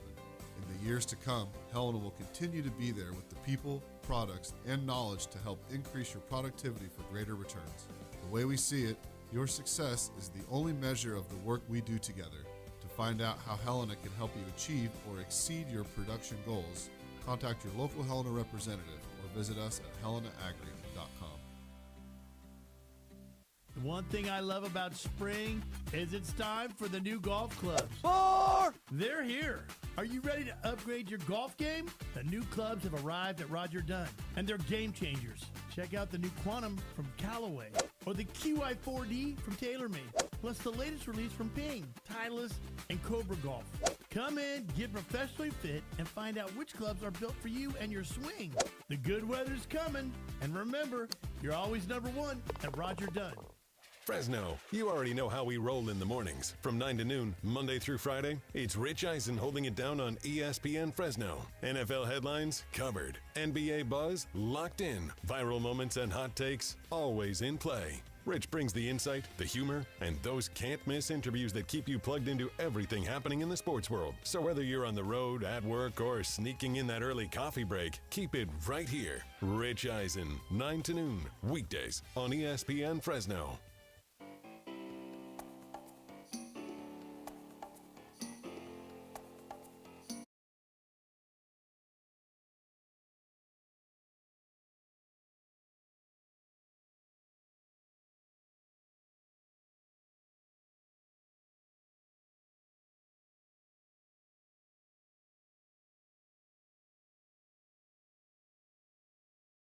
And here on 1430 ESPN Fresno, the Valley's local sports leader, here on this Wednesday. Question for you all is I bring up some sound here. So, Little Bad Blood. By the way, big thanks to Dan Ruzanowski for joining us in the last segment. There, Dan, of course, you can listen to live Sharks hockey on 790, on 790 for you out there. Home of the Sharks. Home of the Sharks here in the Central Valley. Getting back to it. So, have you guys been following this Pete Crow Armstrong saga? Not really. I seen it today. I haven't. With Dodger fans? Not really. I don't really understand. So Pete Crow said, quote, "I love Chicago more and more. The people are great. They give a bleep," with the S word. They aren't just baseball fans who go to the game like Dodger fans who just take pictures and whatever. They're paying attention. They care.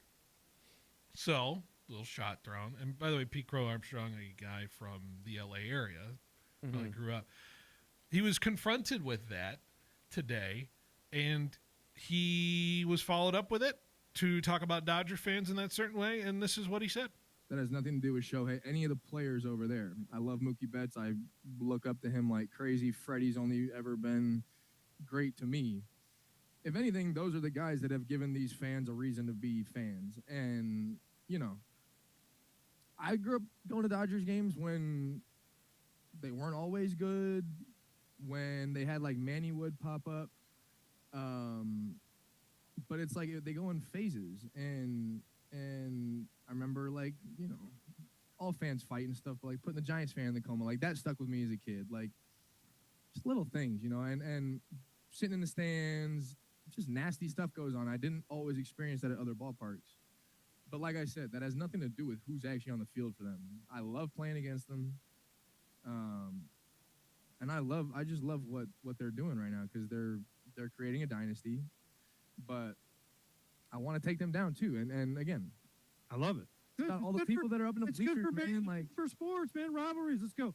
Yeah, AJ Pierzynski, shut up at the end there. Anyways, breaking up the soundbite. But He really went to some dark places about the Dodger fans. Like, he brought up the coma, right? The Giants fan that got put into a coma, and talking about the fighting and the atmosphere and that kind of situation. And so maybe Dodger Stadium now. Okay, that's one instance. I'll tell you what, I've been to Dodger Stadium numerous times wearing opposing team gear, and I have not really been harassed in a certain way. And I haven't really been. And by the way, I don't sit in like those down seats. I sit in those seats where people are paying the small dollar, the smallest dollar they can, to go to that stadium, because it's a not a cheap experience to go to Dodger Stadium.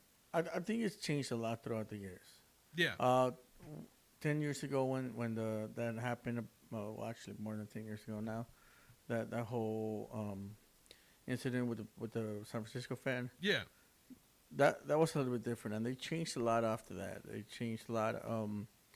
I do tell you that back in the day, it was kind of going to a Dodgers game in their stadium, but you had to be careful, especially if you were a San Francisco or San Diego fan. I'll tell you what, I did wear San Francisco gear one day. Although, to be fair, I am also not the person you mess with. Yeah. I understand. When people see you, they don't, they're not going to deal with it. So look, I mean, and it happens in a lot of stadiums. Yeah. I went to the Dallas Cowboys Stadium, and then I got yelled at because I was wearing Niners gear. Right. Yeah. Stuff like that. But, it definitely feels different now, because it feels like now it's a lot more influencers, a lot more people from LA people, right, that go there to, because it's a Dodgers game.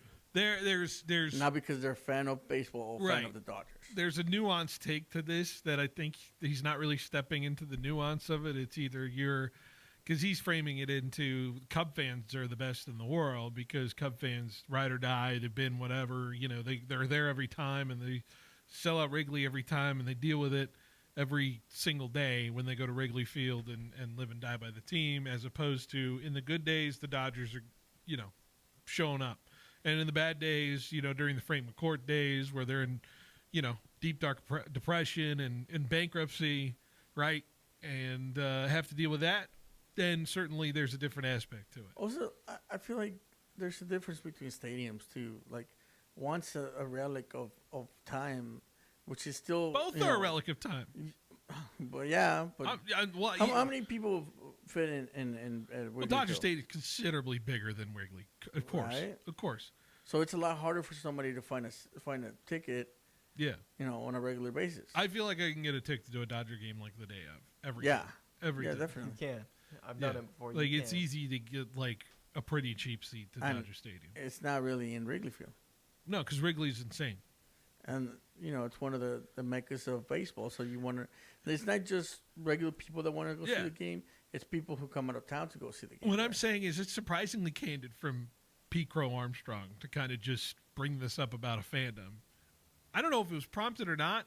Like, I think he wanted to just prove that the Cub fans are good, and then he just went to the team that's won a lot and just kind of.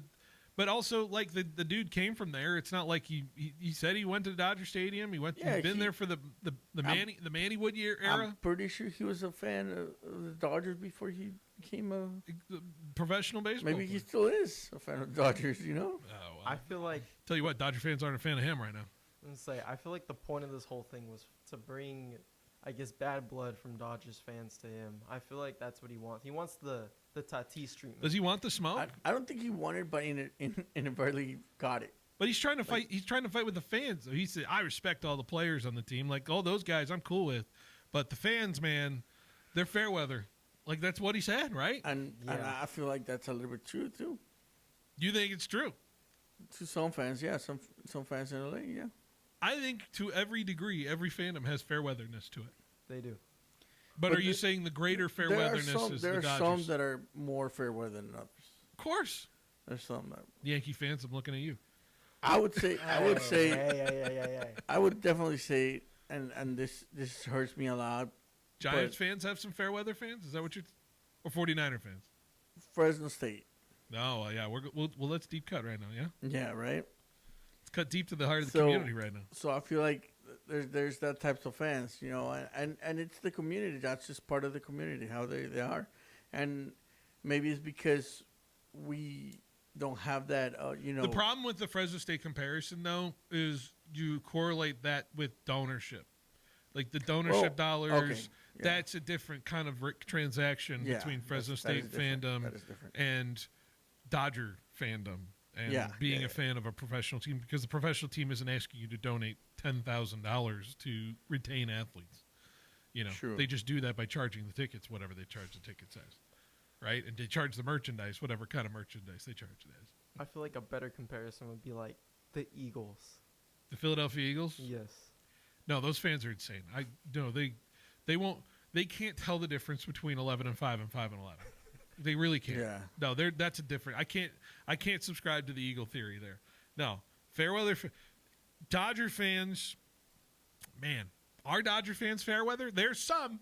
There's certainly some. Are they all of them? No. I feel like it's more like being a fair weather fan is more of a West Coast thing than an But East Coast it's thing. easier. Here's a comparison.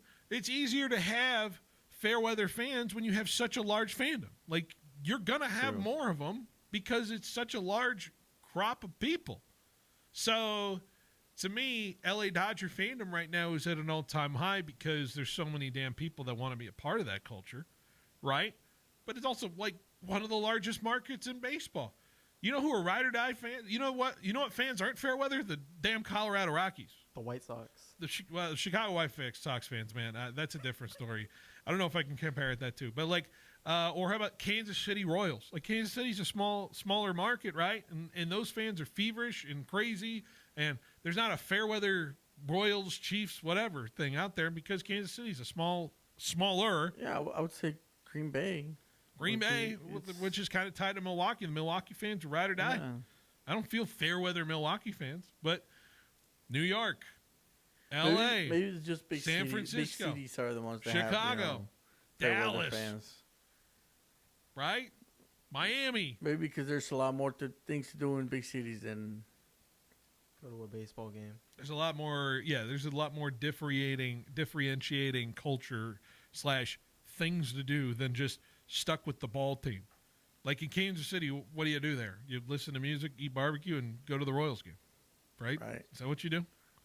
Bobby Witt Jr. This is coming. You clearly have just heard someone describe the experience of Kansas City from someone who has never been to Kansas City. I don't know what they do there. I feel like that's about right. Yeah? Barbecue, music, and Royal games. I guess, man. And go to the Fog for Kansas Jayhawk games, right? Yeah. That's what they do.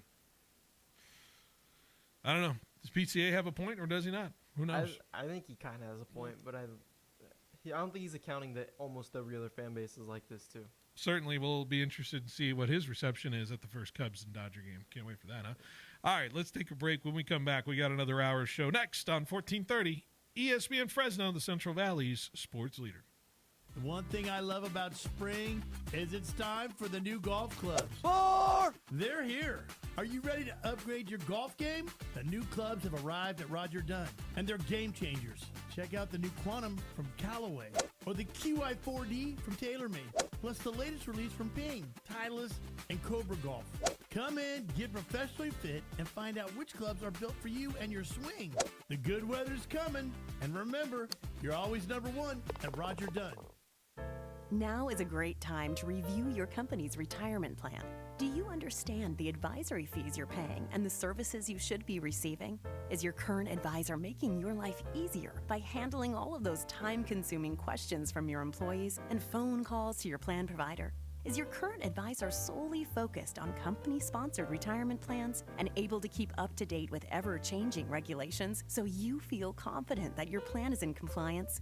Do you feel great about the investment options in your plan? Are you receiving quarterly updates on their performance? Employers who work with 401k specialists can answer yes to all of those questions. 401k Specialists is the dedicated retirement plan team powered by Thiessen-Duker Modern Wealth Management. Visit ThiessenDuker.com to learn more about how we work differently so you can answer yes to those questions. The advisors of Thiessen-Duker Modern Wealth Management are registered representatives with and securities offered through LPL Financial, member FINRA SIPC. Quick, where can you find a great selection of Tempur-Pedic, Stearns & Foster, Serta, and Mattress First bedding?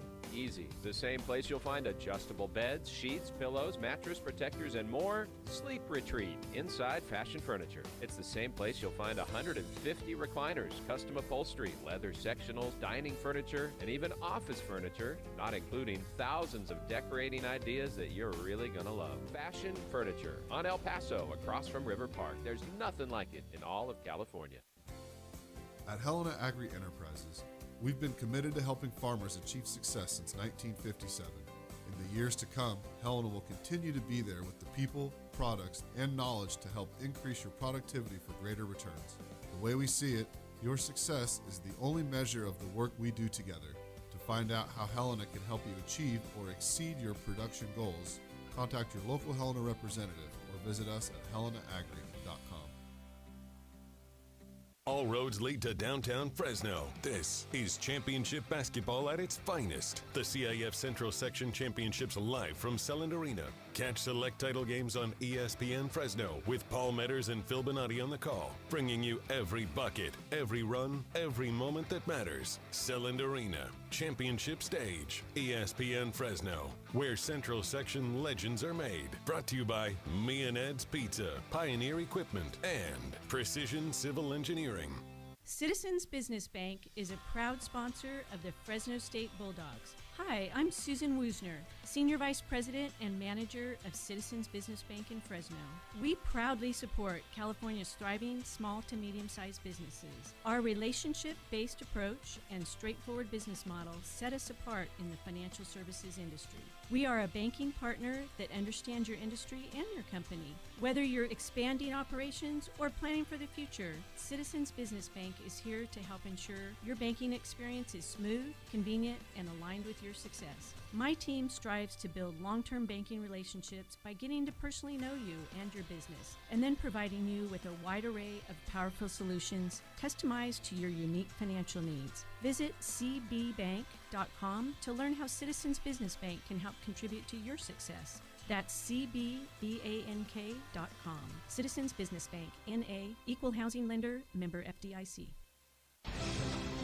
Your home of the San Francisco 49ers, 1430 ESPN, the Valley's local sports leader, KFIG Fresno. Is Sports Center. I'm Christine Lisi. 15th ranked St. John's enjoying its most dominant role in decades, 13 straight wins. Visiting number 6 UConn in a pivotal late season college hoops matchup tonight. The Huskies lead the Red Storm 41-26 at the half. The winner of this game will be alone in first in the Big East. On ESPN2, SEC leading number 7 Florida trails at Texas 39-36 at halftime. NBA, the Spurs riding that 9-game winning streak with an 18-12 first quarter lead on the Raptors. On ESPN, first game of a Wednesday NBA doubleheader. The West leading Thunder with a 21-20 first quarter lead on the league and East leading Pistons. Warriors up 28-24 on the Grizzlies in the first quarter. Former longtime coach, Virginia coach Tony Bennett joined the Lakers as NBA draft advisor to President of Basketball Operations and GM Rob Pelinka. Couple of days after scoring the golden goal for Team USA, Jack Hughes is leading the Devils against one of his U.S. teammates, Tage Thompson and the Sabres, as the NHL is back from the Olympic break. Buffalo, New Jersey are scoreless at the first intermission. No score for the Flyers and Capitals after 20 minutes. Maple Leafs and Lightning are scoreless in the first period. Tampa Bay 19-1-1 its last 21 games. NFL, Bears gave linebacker Tremaine Edmunds permission to seek a trade. If he doesn't find a trade partner, he's in line to be a cap casualty. Releasing him would create $15 million in salary cap space for Chicago. Edmunds entering the final season of a 4-year contract. Broncos hired Colorado Buffalo's defensive coordinator Robert Livingston as their defensive passing game coordinator. He replaces Jim Leonard, now the DC with the Bills. Hey, this is Rich Eisen. Coming up on tomorrow's show, we're live from the Scouting Combine in Indianapolis. Analysis, interviews from head coaches, GMs, and insiders from around the NFL. That's on tomorrow's Rich Eisen show on Disney+, the ESPN app, and ESPN Radio.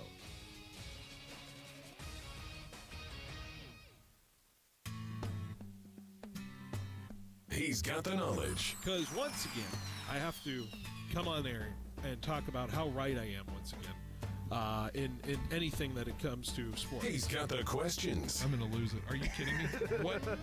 What are we doing here? He's got the guests. The 20th head coach in Fresno State history here, Matt.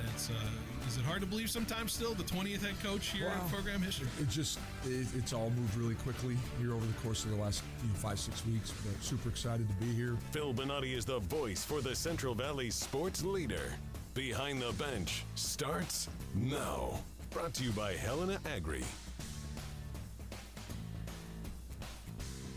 That's right. Behind the Bench here on 1430 ESPN Fresno, the Valley's local sports leader here on this wonderful Wednesday. One more hour before we send it out for the evening here till 6 o'clock before we toss it over to 790 as FPU December Sports Show gets started with Paul Metters here live from 6 p.m. to 7. So excited to get into that with him. Of course, we've got one more hour to go to here. Big, fun show so far. Thanks to Clovis Boys Basketball for stopping by earlier today. Big thanks to Dan Ruzanowski for calling in earlier today as well. If you want to listen to any of our show live on demand, ESPN Fresno YouTube page, probably the best way to do that right now. If you want to go back and listen, you got the scrub feature on YouTube, so you can scrub on back and listen to some earlier parts of the show if you missed it. Of course, we post our shows on 1430 ESPNFresno.com website and on ESPN Fresno app after we are done airing. So that's the place to go if you want to listen to our shows. All right. We got a 5 at 5 to do here right now and a lot to dive into. And I thought I'd come up with a good topic here for our 5 at 5. Daniel Hidden here now riding solo on the producing side. So Daniel, I hope you made a list as well with me here in terms of this. I'm hoping you did your homework. I do have some stuff. Okay, you do have some stuff here. Spring training is pretty much in the swing of it now. We are a weekend, almost a weekend to spring training. I think it started last Friday, so we've seen some things a little bit. But of course, there's certain aspects of spring training we look forward to when it comes to that. Of course, everything surrounding the World Baseball Classic is going to kind of stunt some ability of teams to maybe come together a little bit faster in terms of it. But we like the World Baseball Classic because I can't wait to see the U.S. just totally dominate that tournament, right? That's totally what's going to happen. It's only the American pastime, right? It's only the sport we created, right? Now we are the Canada of this next sport.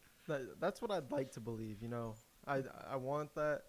I would like that to happen in a sense, but I'm also not necessarily being a USA fan this WBC. I will be cheering on Mexico. I know you are, and I'm just going to tell you right now, Mexico ain't the dog to back in this tournament. Hey, just remember the last one. I don't. I really don't. So. Hey, I just remember them blowing out USA. Beat us when it matters, huh? We'll see. All right. We'll see. All right. Top 5 things.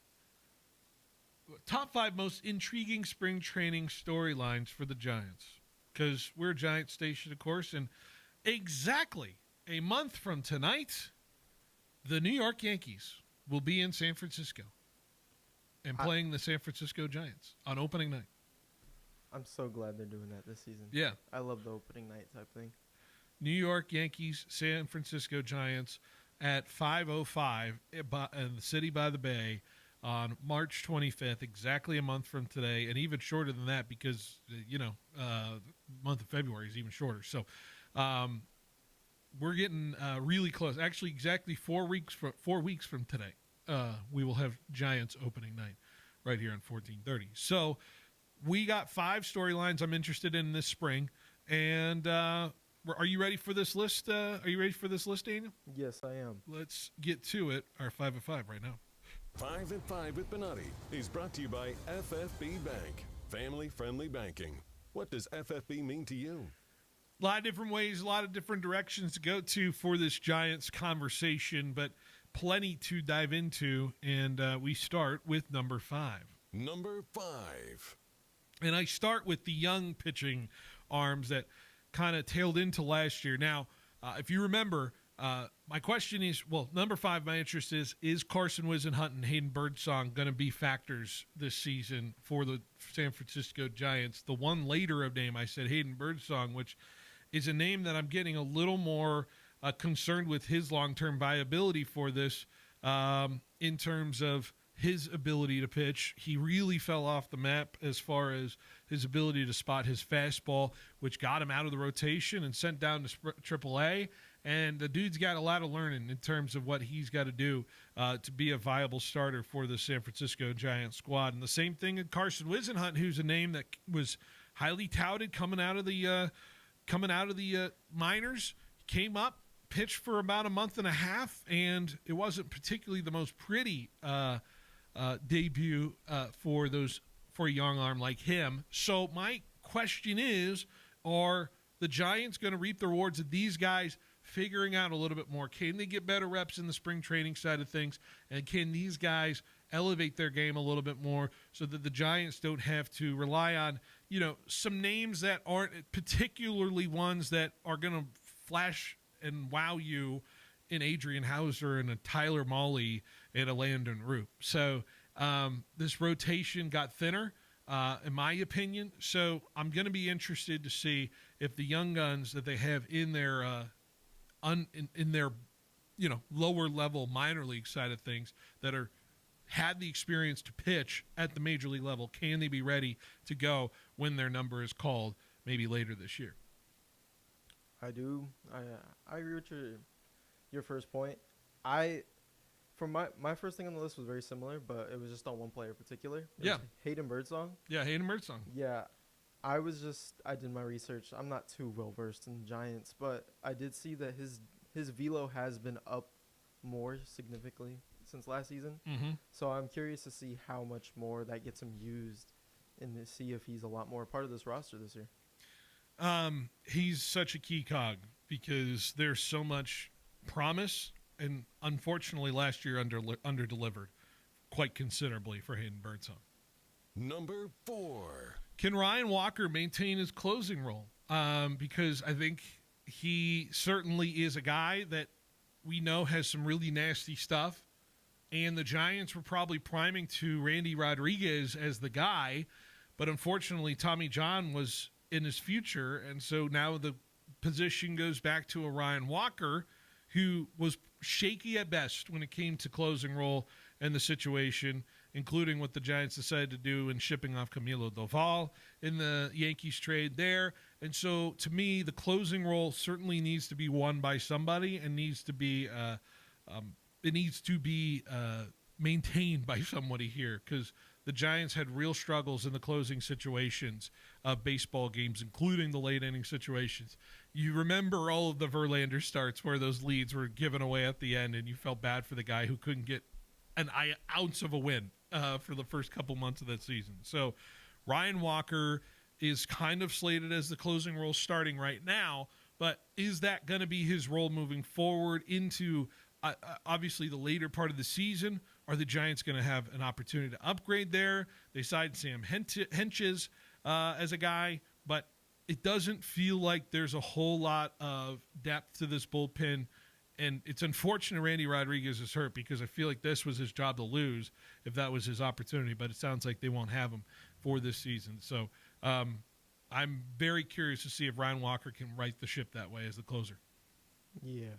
For my point was, I think that so far this offense looks a lot more strong with Harrison Bader just through spring training. I know spring training isn't much and it's very limited, but from what I've seen and how that offense has produced, it looks a lot better with him. And I think going on as he's used more, I saw Harrison Bader used a lot when he was with the Yankees, and I liked him a lot. I wish he had stayed, but I think this Giants team will benefit with him being in this lineup. I think that's a good point, and it goes to my number 3, so why don't we go to it now? Number 3. Can Jung-Hoo Lee just get back to his stellar start from last year and not fade?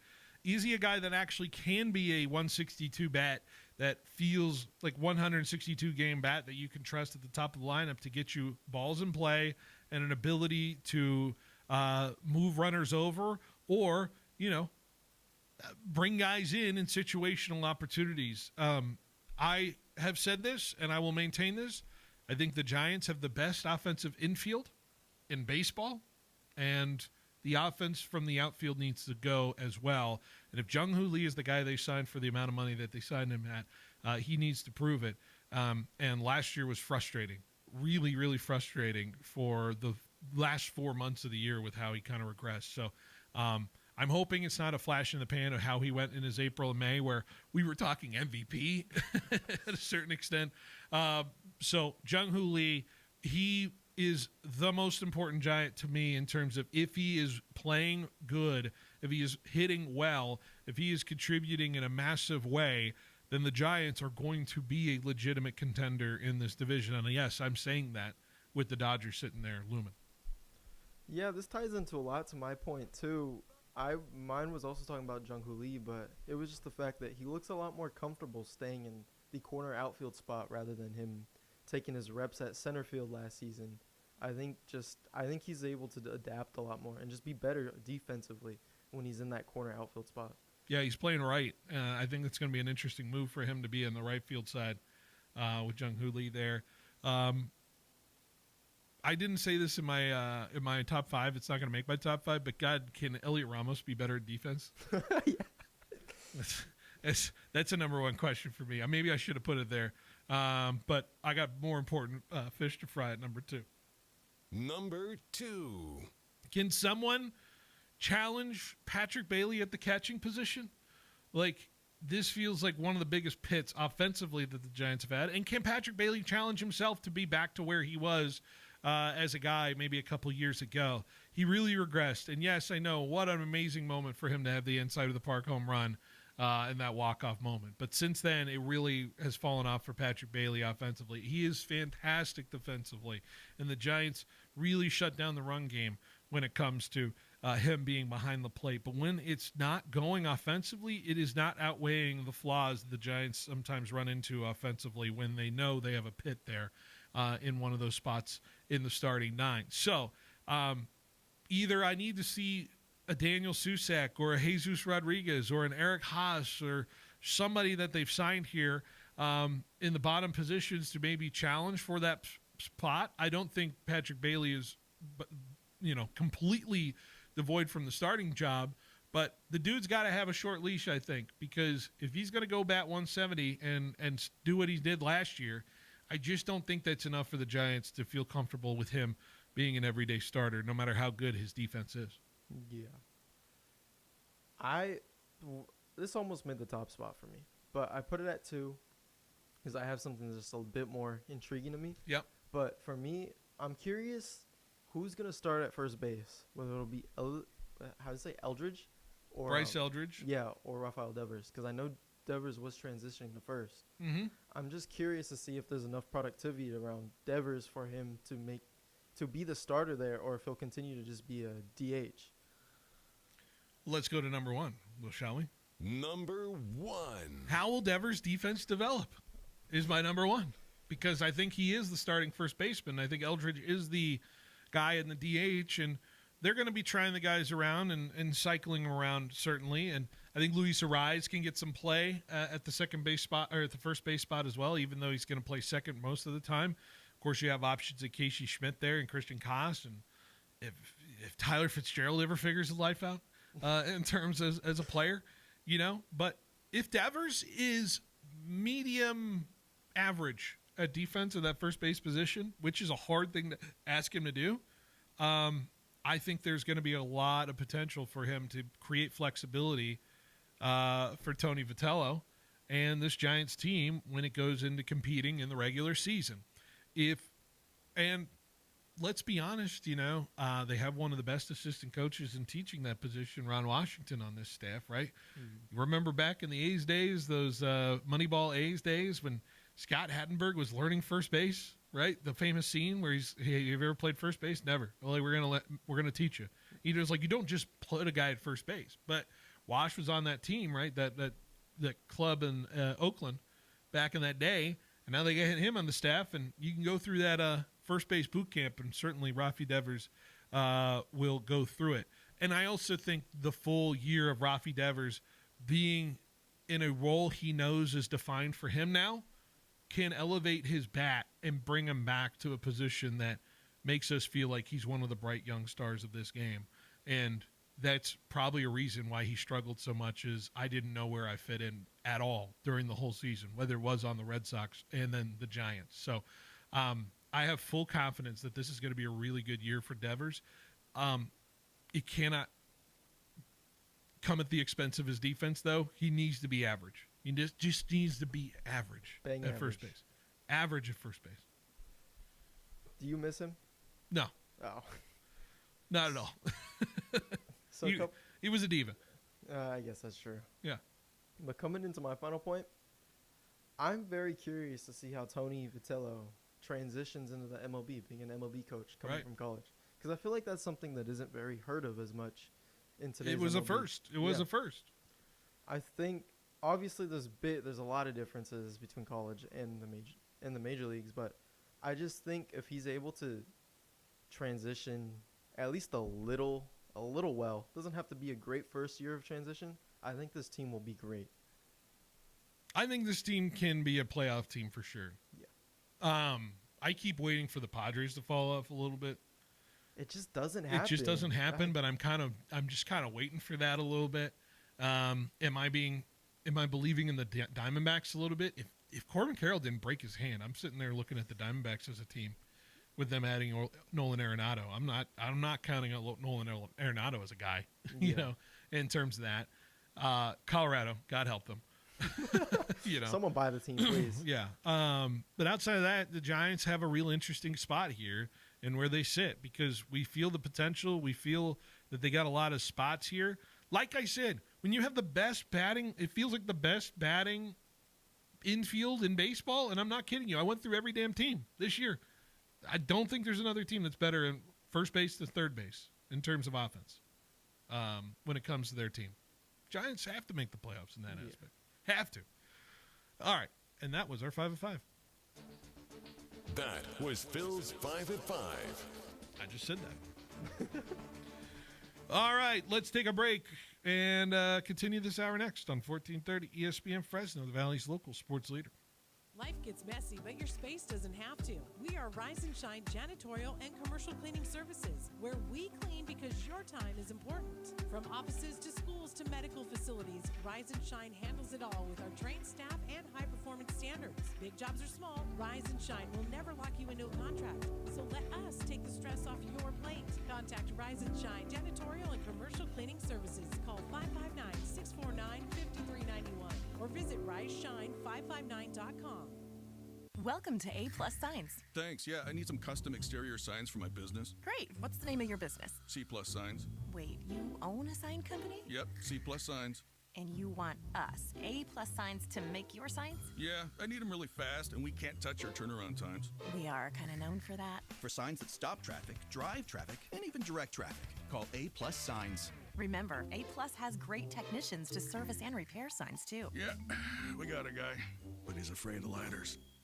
Cyber criminals stole $10 trillion from U.S. businesses last year. Did you know that 75% of businesses hit with ransomware do not survive? Is your company protected? Could your company survive a real-time cyber attack? Get a free consultation from M-Cubed Technologies today. Our team of cyber professionals are here to help and protect you from this real threat. Don't fall victim to cybercrime and risk losing your business. Contact M-Cubed Technologies today at mcubedtechnologies.com.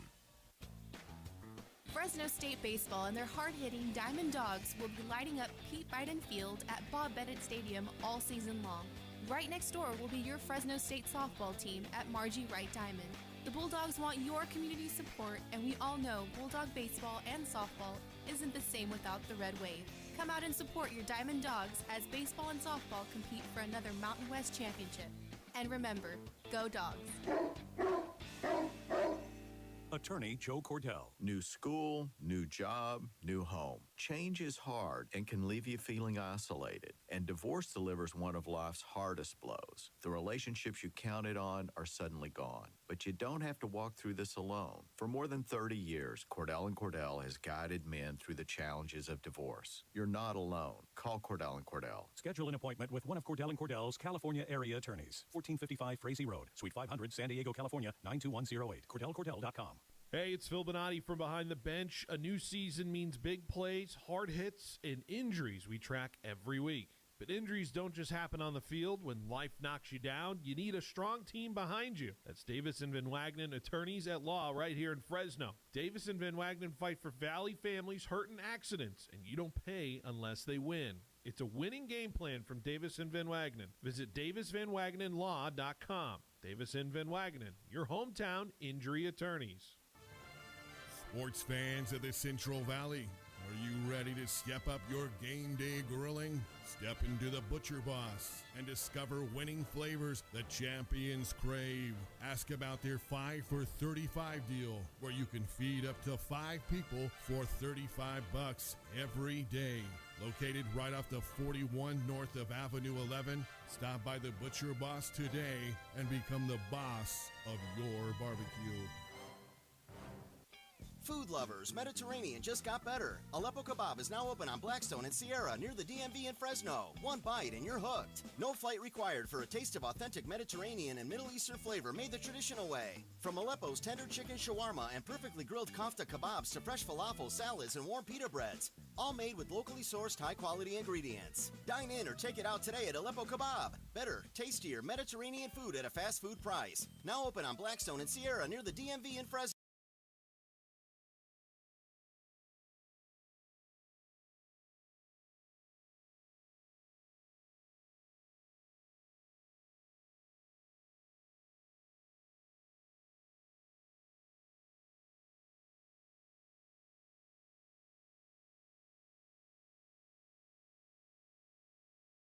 Behind the Bench here on 1430 ESPN Fresno, the Valley's local sports leader. I've just been curious. I had a thought pop up in my head because we got to be gearing up for this World Baseball Classic, right? In terms of it, Daniel, do you know the betting favorites? The betting favorites for the World Baseball Classic?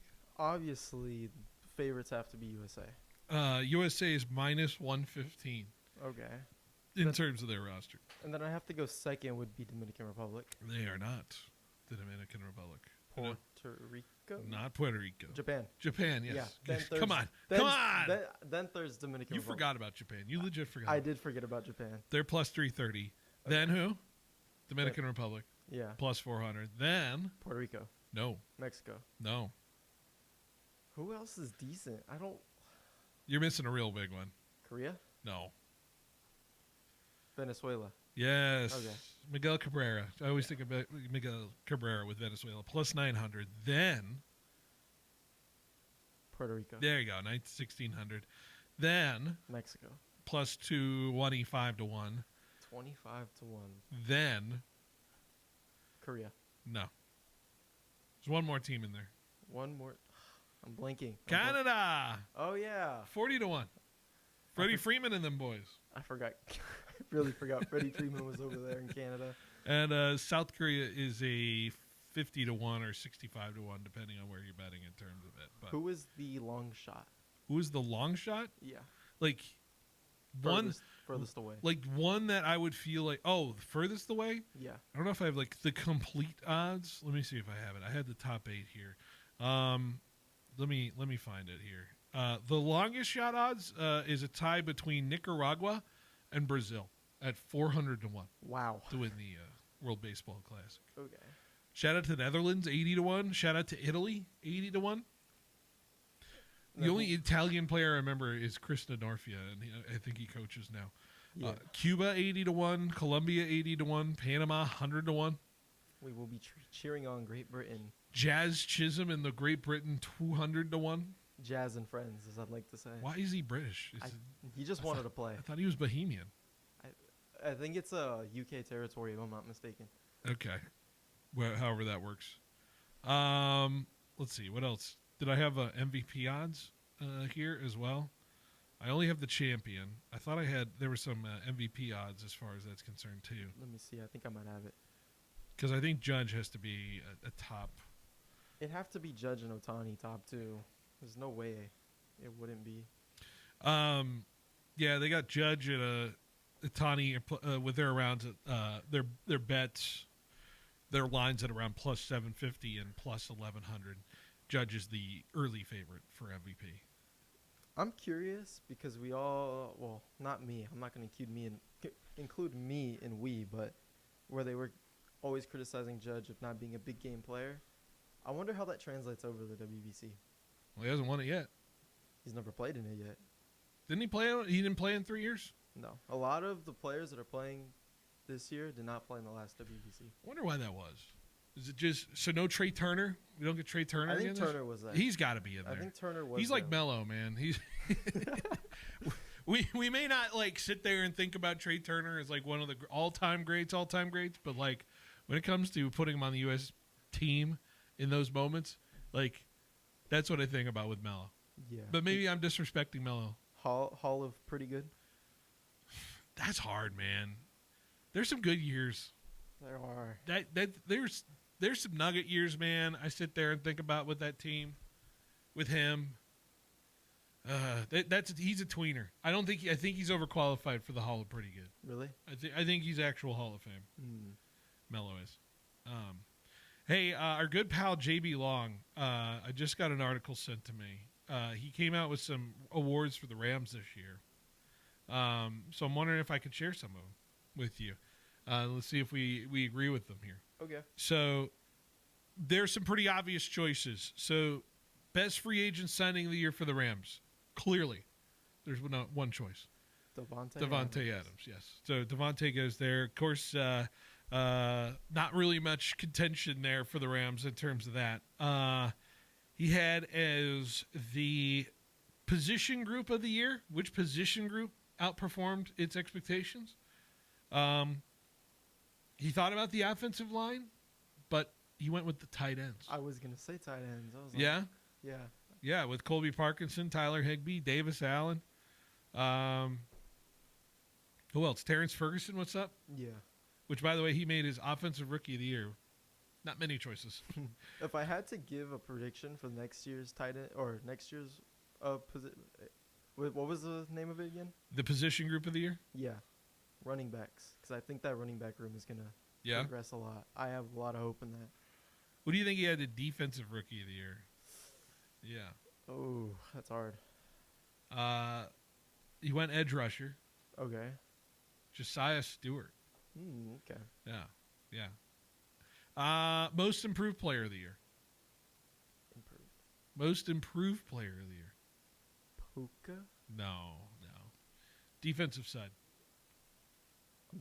I don't know the defense as much as the offense. Byron Young he went with. Oh, okay. My guy who I interviewed at the Super Bowl. Byron Young, most improved player of the year. It's a good call. I could consider Blake Corum as a guy, maybe. Yeah, I would consider him the number 2 spot. But that's what he did with comeback player of the year with Blake Corum. Okay. So, it was interesting, him coming off that injury right before the end of the year, but it was nice to have him there. Moment of the year for the Rams.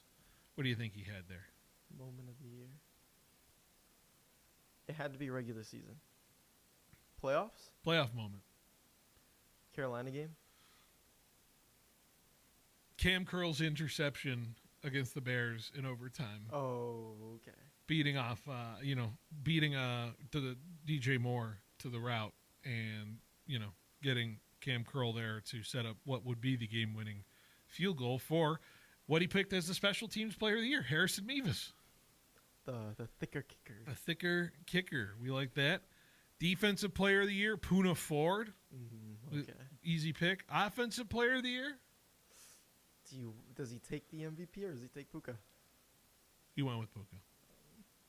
I think that's fair. Yeah. And then the MVP. Yeah.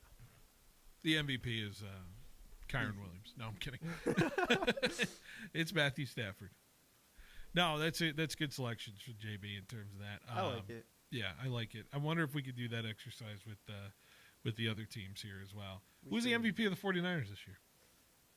We got to go. You got to say no. McCaffrey. Yeah. Yeah. He's the one that lived. He's the one that survived in terms of it, right? Yeah. He was the one that believed in, I'm not. I had people on the Twitter sphere, I had people on the internet sphere continually sending memes to me of sacrifices being made to keep the Christian McCaffrey season rolling, keep the ligaments together. And it worked. At least until it didn't, and then they lost 40-6 to the eventual Super Bowl champs. All the black magic ran out. Who's the Raiders MVP? Genty. Really? There really isn't. The fans for sticking through it. The fans, you're the real MVP, huh? I found the Team USA roster from last WBC. Give it to me, because I'm very curious to know how many of these guys are still somewhat relevant to the grand scheme of things. Give it to me. Bobby Witt. He was in the 23 roster? Yep. Wow. There was Devin Williams. Yeah, he's horrible. Kyle Tucker and Trey Turner were both there. Good call. Trout. We were at the very last vestiges of good Trout there. Adam Wainwright. Good for him. Will Smith, catcher. Good. Very good. Very good. Brady Singer. Nah. Kyle Schwarber. Yeah. JT Realmuto. Brooks Raley. Who? I don't know. Ryan Presley. Adam Ottavino. Cedric Mullins. Mike Mikolas. Wow. Miles Mikolas. We're to Miles Mikolas on the roster. He made the U.S. roster 3 years ago. We couldn't find better American pitchers than Miles Mikolas. Are you kidding me? Jeff McNeil. Jeff McNeil? What are we doing? Lance Lynn. Lance Lynn? Yep. Lance Lynn made the U.S. team? Yup. We couldn't find more American pitchers than Lance Lynn? Then Clayton Kershaw. That's fine. Merrill Kelly. No, he had a World Series appearance that year, so actually I'm okay with that one. Kyle Higashioka. Yeah, I'm as surprised as you. I don't even remember that. Shoka? Kendall Graveman. Oh my God. Paul Goldschmidt. Okay.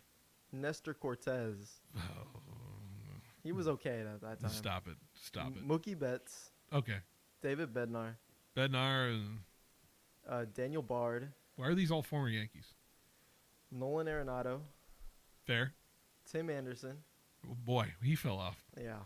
Pete Alonso. Yeah. And Jason Adam. He just tore his ACL last year, I think, too. Yeah. So, yeah. Now we compare that to this year's roster. Okay. Yeah, I already have a frame of mind. We better have something better. Although, to be fair, Tarek Skubal, one start need done, so you can't really count Tarek Skubal. One start of Tarek Skubal, and that's it. Have they decided what game he's starting yet? He's starting the pool play, I think, against Great Britain. Okay. Yeah. Next week, which I think is next Thursday. That means I think they're going to save Skeens for that Mexico game. Skeens against Mexico would be awesome. Yeah. I'm pretty sure it'll be. You want Skeens? I do want Skeens. Skeens. I want the hardest matchup. Give me the roster. Is it better? Let's find out. USA baseball. Yeah, the current USA baseball roster. Give it to me. Let's see if I really truly believe this is a better roster than 2023, which, by the way, right now is a very low bar for me. Yeah. It's a very low bar for me. The 2023 rosters with freaking Miles Mikolas. Are you serious? Okay. Okay, we're going to start with the pitchers. Give it to me. David Bednar. Why? Why Bednar? He's a decent reliever. Stop it. I saw him blow 4 games in like September. Matthew Boyd. All right, solid. Garrett Clevenger. Okay. Clay Holmes. Why? Griffin Jacks. Okay. Brad Keller. Clayton Kershaw. Of course. Nolan McLean. Who? I don't even know. No, isn't that the young... He's a Mets. He's the young Mets guy. Yeah. He's like a rookie Mets guy that's supposedly going to be the next big thing. Mason Miller. Yeah. Joe Ryan. Yeah. Okay, and then you got Paul Skeens, Tarek Skubal. Of course. Gabe Spire. Gabe Spire. Yeah. Underrated. Michael Wacha. Oh, Michael Wacha. Logan Webb. Of course. We love Logan Webb. Yep. And then Garrett Whitlock. Okay. And then you got your 2 catchers, Cal Raleigh and Will Smith. Cal upgrades that over Will Smith for sure. Then we got Alex Bregman. Okay. Ernie Clement. I love Ernie Clement, man. I loved Ernie Clement during the World Series. He's got some game to him, man. He's got some real game to him. He kind of makes some people mad. I like it. Then we got Paul Goldschmidt, which is understandable. Fair. Bryce Harper. Kind of on the tail end of Goldschmidt, by the way. I'm just saying he's like a season away from being washed. Yeah. Yeah. Who else? So we have Bryce Harper, then Gunnar Henderson. Gunnar. Bryce Turang. Turang, I like Turang. Then Bobby Witt Jr. I like Bobby. And then outfielders, we got Roman Anthony. Byron Buxton. Yeah, Roman. Don't move past Roman Anthony like you don't want me to talk about Roman Anthony. Come on. PCA. Dodger hater PCA. Yep. And then Aaron Judge. Yeah. And then we have Schwarber at the DH. Schwarbs. That's a better roster. And then, of course, we got Mark DeRosa as the manager. Because DeRosa did it last year, right? And that's how they won the second place. They got silver? I think so. Yeah. No, they didn't get second. They lost to Japan at the final. Oh, yeah, they did. I forgot about that. Trout got thrown. He got struck out by Otani. I do remember that now. Yeah. It was in Miami. I'm looking at the coaches, because then you got Michael Young as the bench coach. Andy Pettit, pitching coach. I remember all these players pitching and playing. Sean Casey, hitting coach. I remember him playing. Matt Holliday, hitting coach. I remember him playing. George Lombard, first coach. I remember him playing. Dino Abel, third base. I don't know who that is. Or Dino Abel, something like that. Yeah. David Ross, bullpen. I remember him playing. Freddie Gonzalez, assistant. I remember nothing about him, but I remember him coaching. Then Brian McCann. I remember him playing.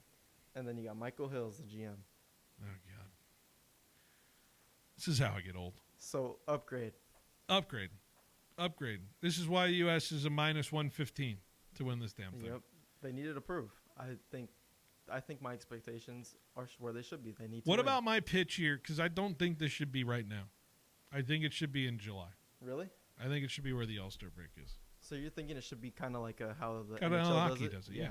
I can see why. Yeah. International competition should interrupt every season, like it's in the middle of the league, because these guys are warmed up in the flow of their season, and let them play in that tournament.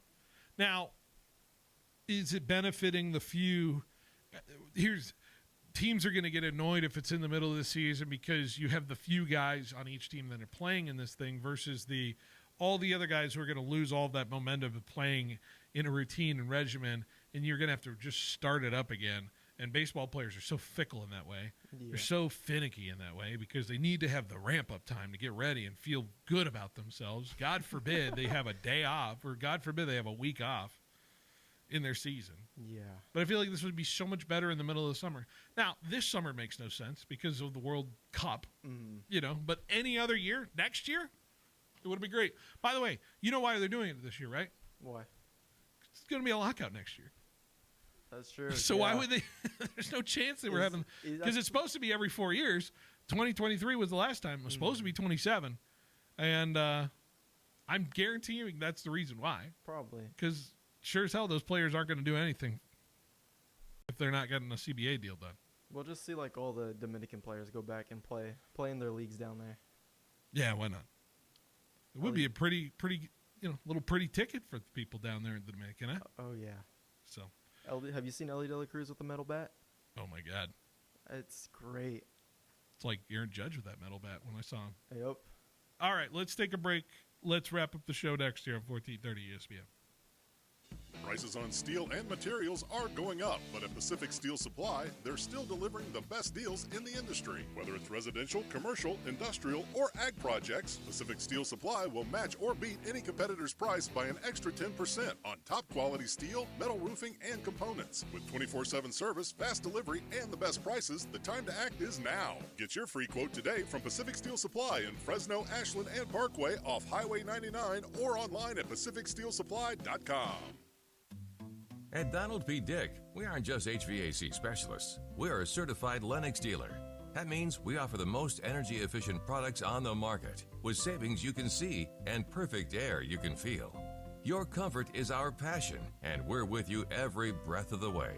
Enjoy great comfort and lower energy cost. Call Mr. Cool today and save on Lennox with special incentives and rebates from Donald P. Dick Heating and Air, 255-1644. We started like you, a small team with a big dream to serve the Valley. 20 years later, FFB Bank is still proudly backing businesses across California and beyond. We've learned a lot about what it takes to grow, and now we're using that experience to make things easier for you. With our Switch and Save offer, we'll cover up to 90 days of payment processing, provide no-cost equipment, and offer competitive rates so your business can keep more of what it earns. And behind it all is a local team that truly understands your goals and is ready to help you reach them. Make the switch, save with FFB. Visit ffb.bank to get started. Member FDIC, Equal Opportunity Lender. Welcome to Banyan Tree, Fresno's favorite dispensary. Voted 2025's Best of Central California's People's Choice Award. Need some healing and relaxation? From flower to edibles, concentrate to vapes, we've got top shelf products at down-to-earth prices. Whether you're a seasoned smoker or just kinda curious, our knowledgeable staff will help you find your perfect match. So climb the Banyan Tree and see how high you can get today. Order ahead at banyantreefresno.com for quick and easy pickup. Banyan Tree, rooted in quality, grown in Fresno. Attorney Joe Cordell. New school, new job, new home. Change is hard and can leave you feeling isolated. And divorce delivers one of life's hardest blows. The relationships you counted on are suddenly gone. But you don't have to walk through this alone. For more than 30 years, Cordell & Cordell has guided men through the challenges of divorce. You're not alone. Call Cordell & Cordell. Schedule an appointment with one of Cordell & Cordell's California area attorneys. 1455 Frazee Road, Suite 500, San Diego, California, 92108. CordellCordell.com. Quick, where can you find a great selection of Tempur-Pedic, Stearns & Foster, Serta, and Mattress First bedding? Easy. The same place you'll find adjustable beds, sheets, pillows, mattress protectors, and more. Sleep Retreat, inside fashion furniture. It's the same place you'll find 150 recliners, custom upholstery, leather sectionals, dining furniture, and even office furniture, not including thousands of decorating ideas that you're really gonna love. Fashion Furniture on El Paso, across from River Park. There's nothing like it in all of California. At Helena Agri Enterprises, we're committed to helping you make the best agronomic decisions for your farm. That's why we combine cutting-edge technology with superior products. Helena's Agri-Intelligence program uses in-depth analysis to identify potential problems in the field before they take root. Combined with a complete line of high-quality crop production and crop protection inputs, Helena has the tools to help you increase productivity, enhance performance, and maximize your return on investment. Contact your local Helena representative or authorized dealer to create the right plan for your farm with Helena products and Agri-Intelligence. The one thing I love about spring is it's time for the new golf clubs. They're here. Are you ready to upgrade your golf game? The new clubs have arrived at Roger Dunn, and they're game changers. Check out the new Quantum from Callaway, or the QI4D from TaylorMade, plus the latest release from Ping, Titleist, and Cobra Golf. Come in, get professionally fit, and find out which clubs are built for you and your swing. The good weather's coming, and remember, you're always number one at Roger Dunn.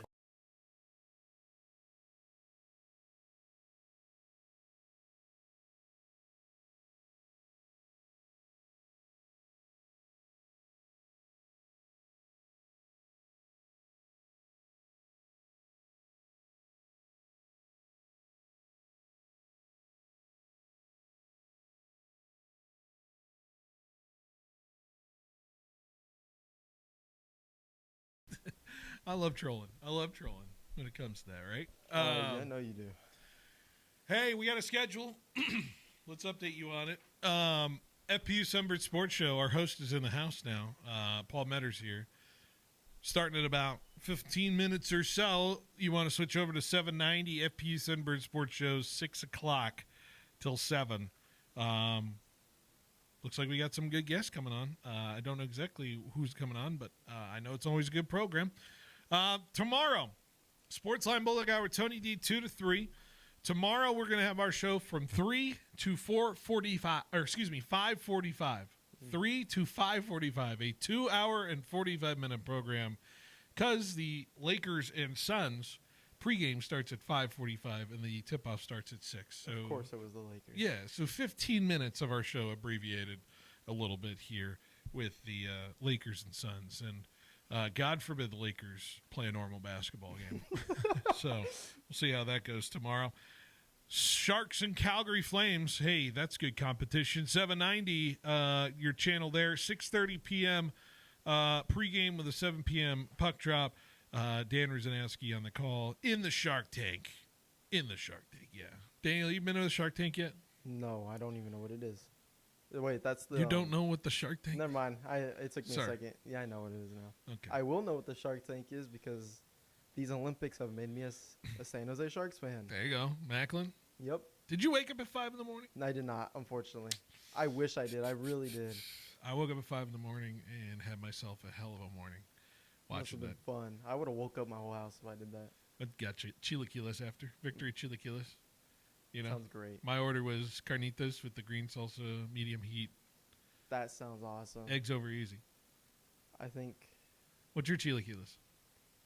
To be honest, I'm not a big chilaquiles fan. Like, Really? I like them. Come on. I think it's just because I've never had them made by at a restaurant. It's always been from my dad. I saw a TikTok where a guy complained to his girlfriend that he wanted her to make chilaquiles, and then he secretly, covertly called her mother to see if her mother could make him chilaquiles, and so he told her girlfriend, "Hey, let's go to brunch. We're gonna go to brunch," and instead of driving to brunch, she drove her to her mom's house. And her mom just scolded her for not.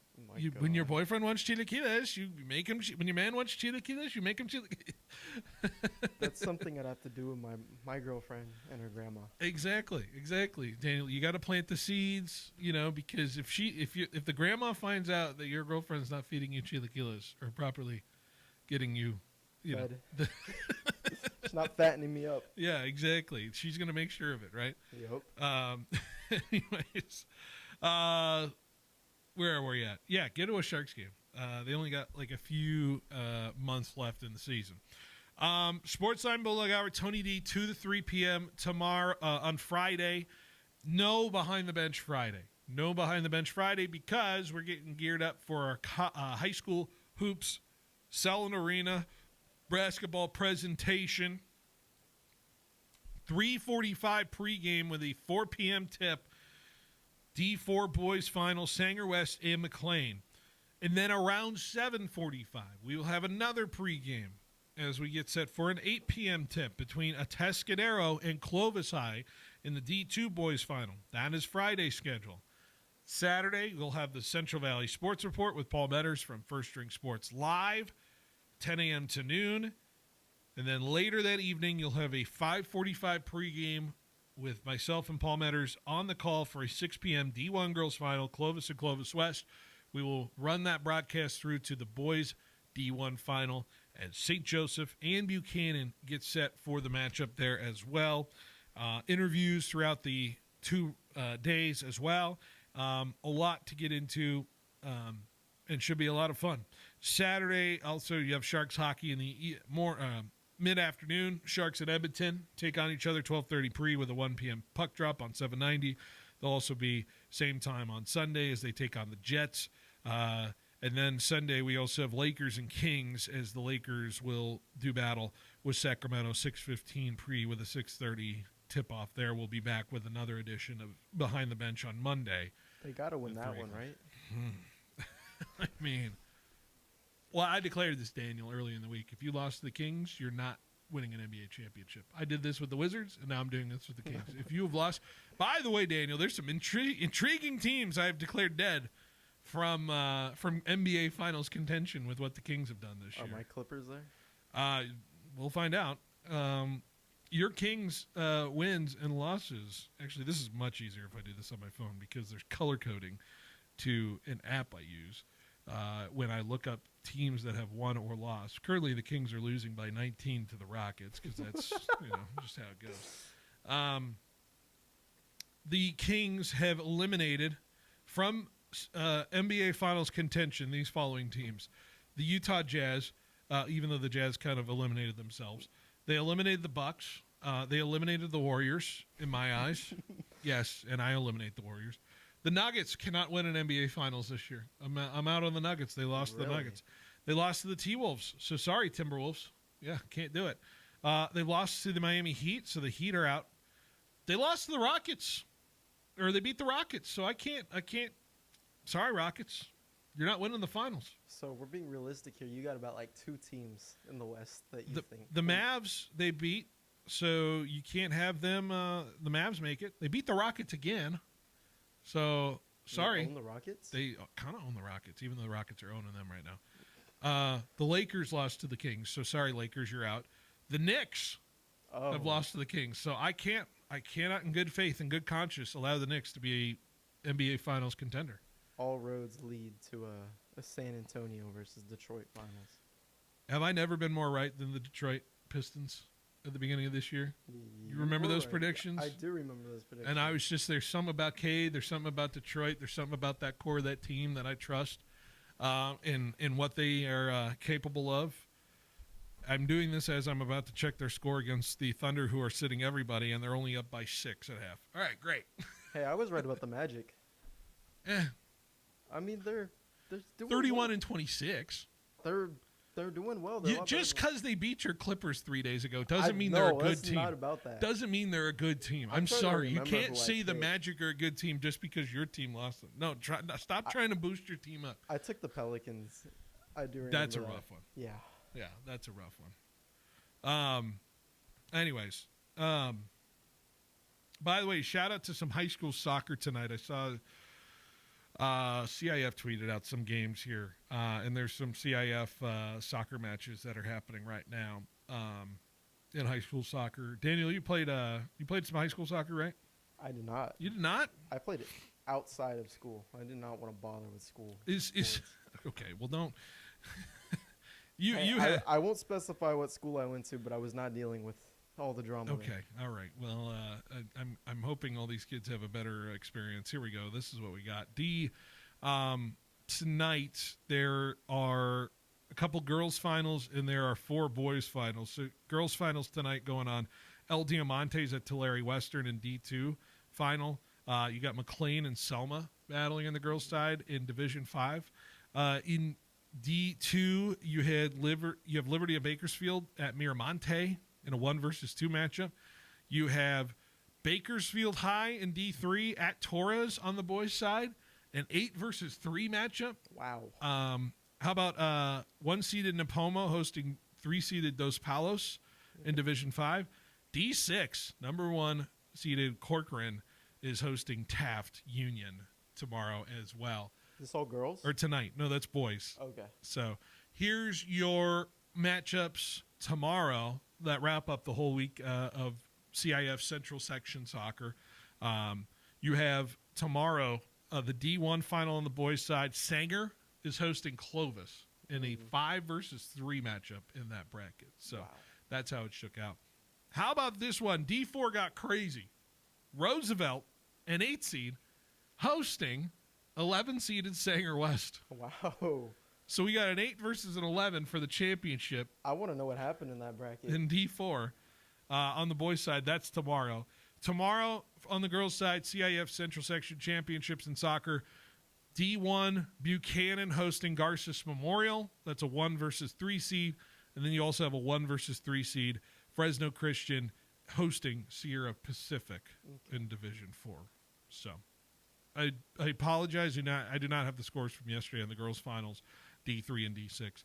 You had Torres and Kerman in D3, and then you had Kennedy hosting Emmanuel in D6. So there you go. Mm-hmm. High school soccer wrapping up as well. We love it. All right, Daniel. I think we hit the end of the road here. We'll be back tomorrow, 3 o'clock, at Fashion Furniture, picking up the pizza. Yep. All right. Mr. Pizza Boy. Pizza Boy. Got it. Let's take a break, and that break is the end of the show. Switch over, 790, FPU Sunbird Sports Show, coming up moments here on on the Central Valley Sports Leader. 1430 ESPN is giving you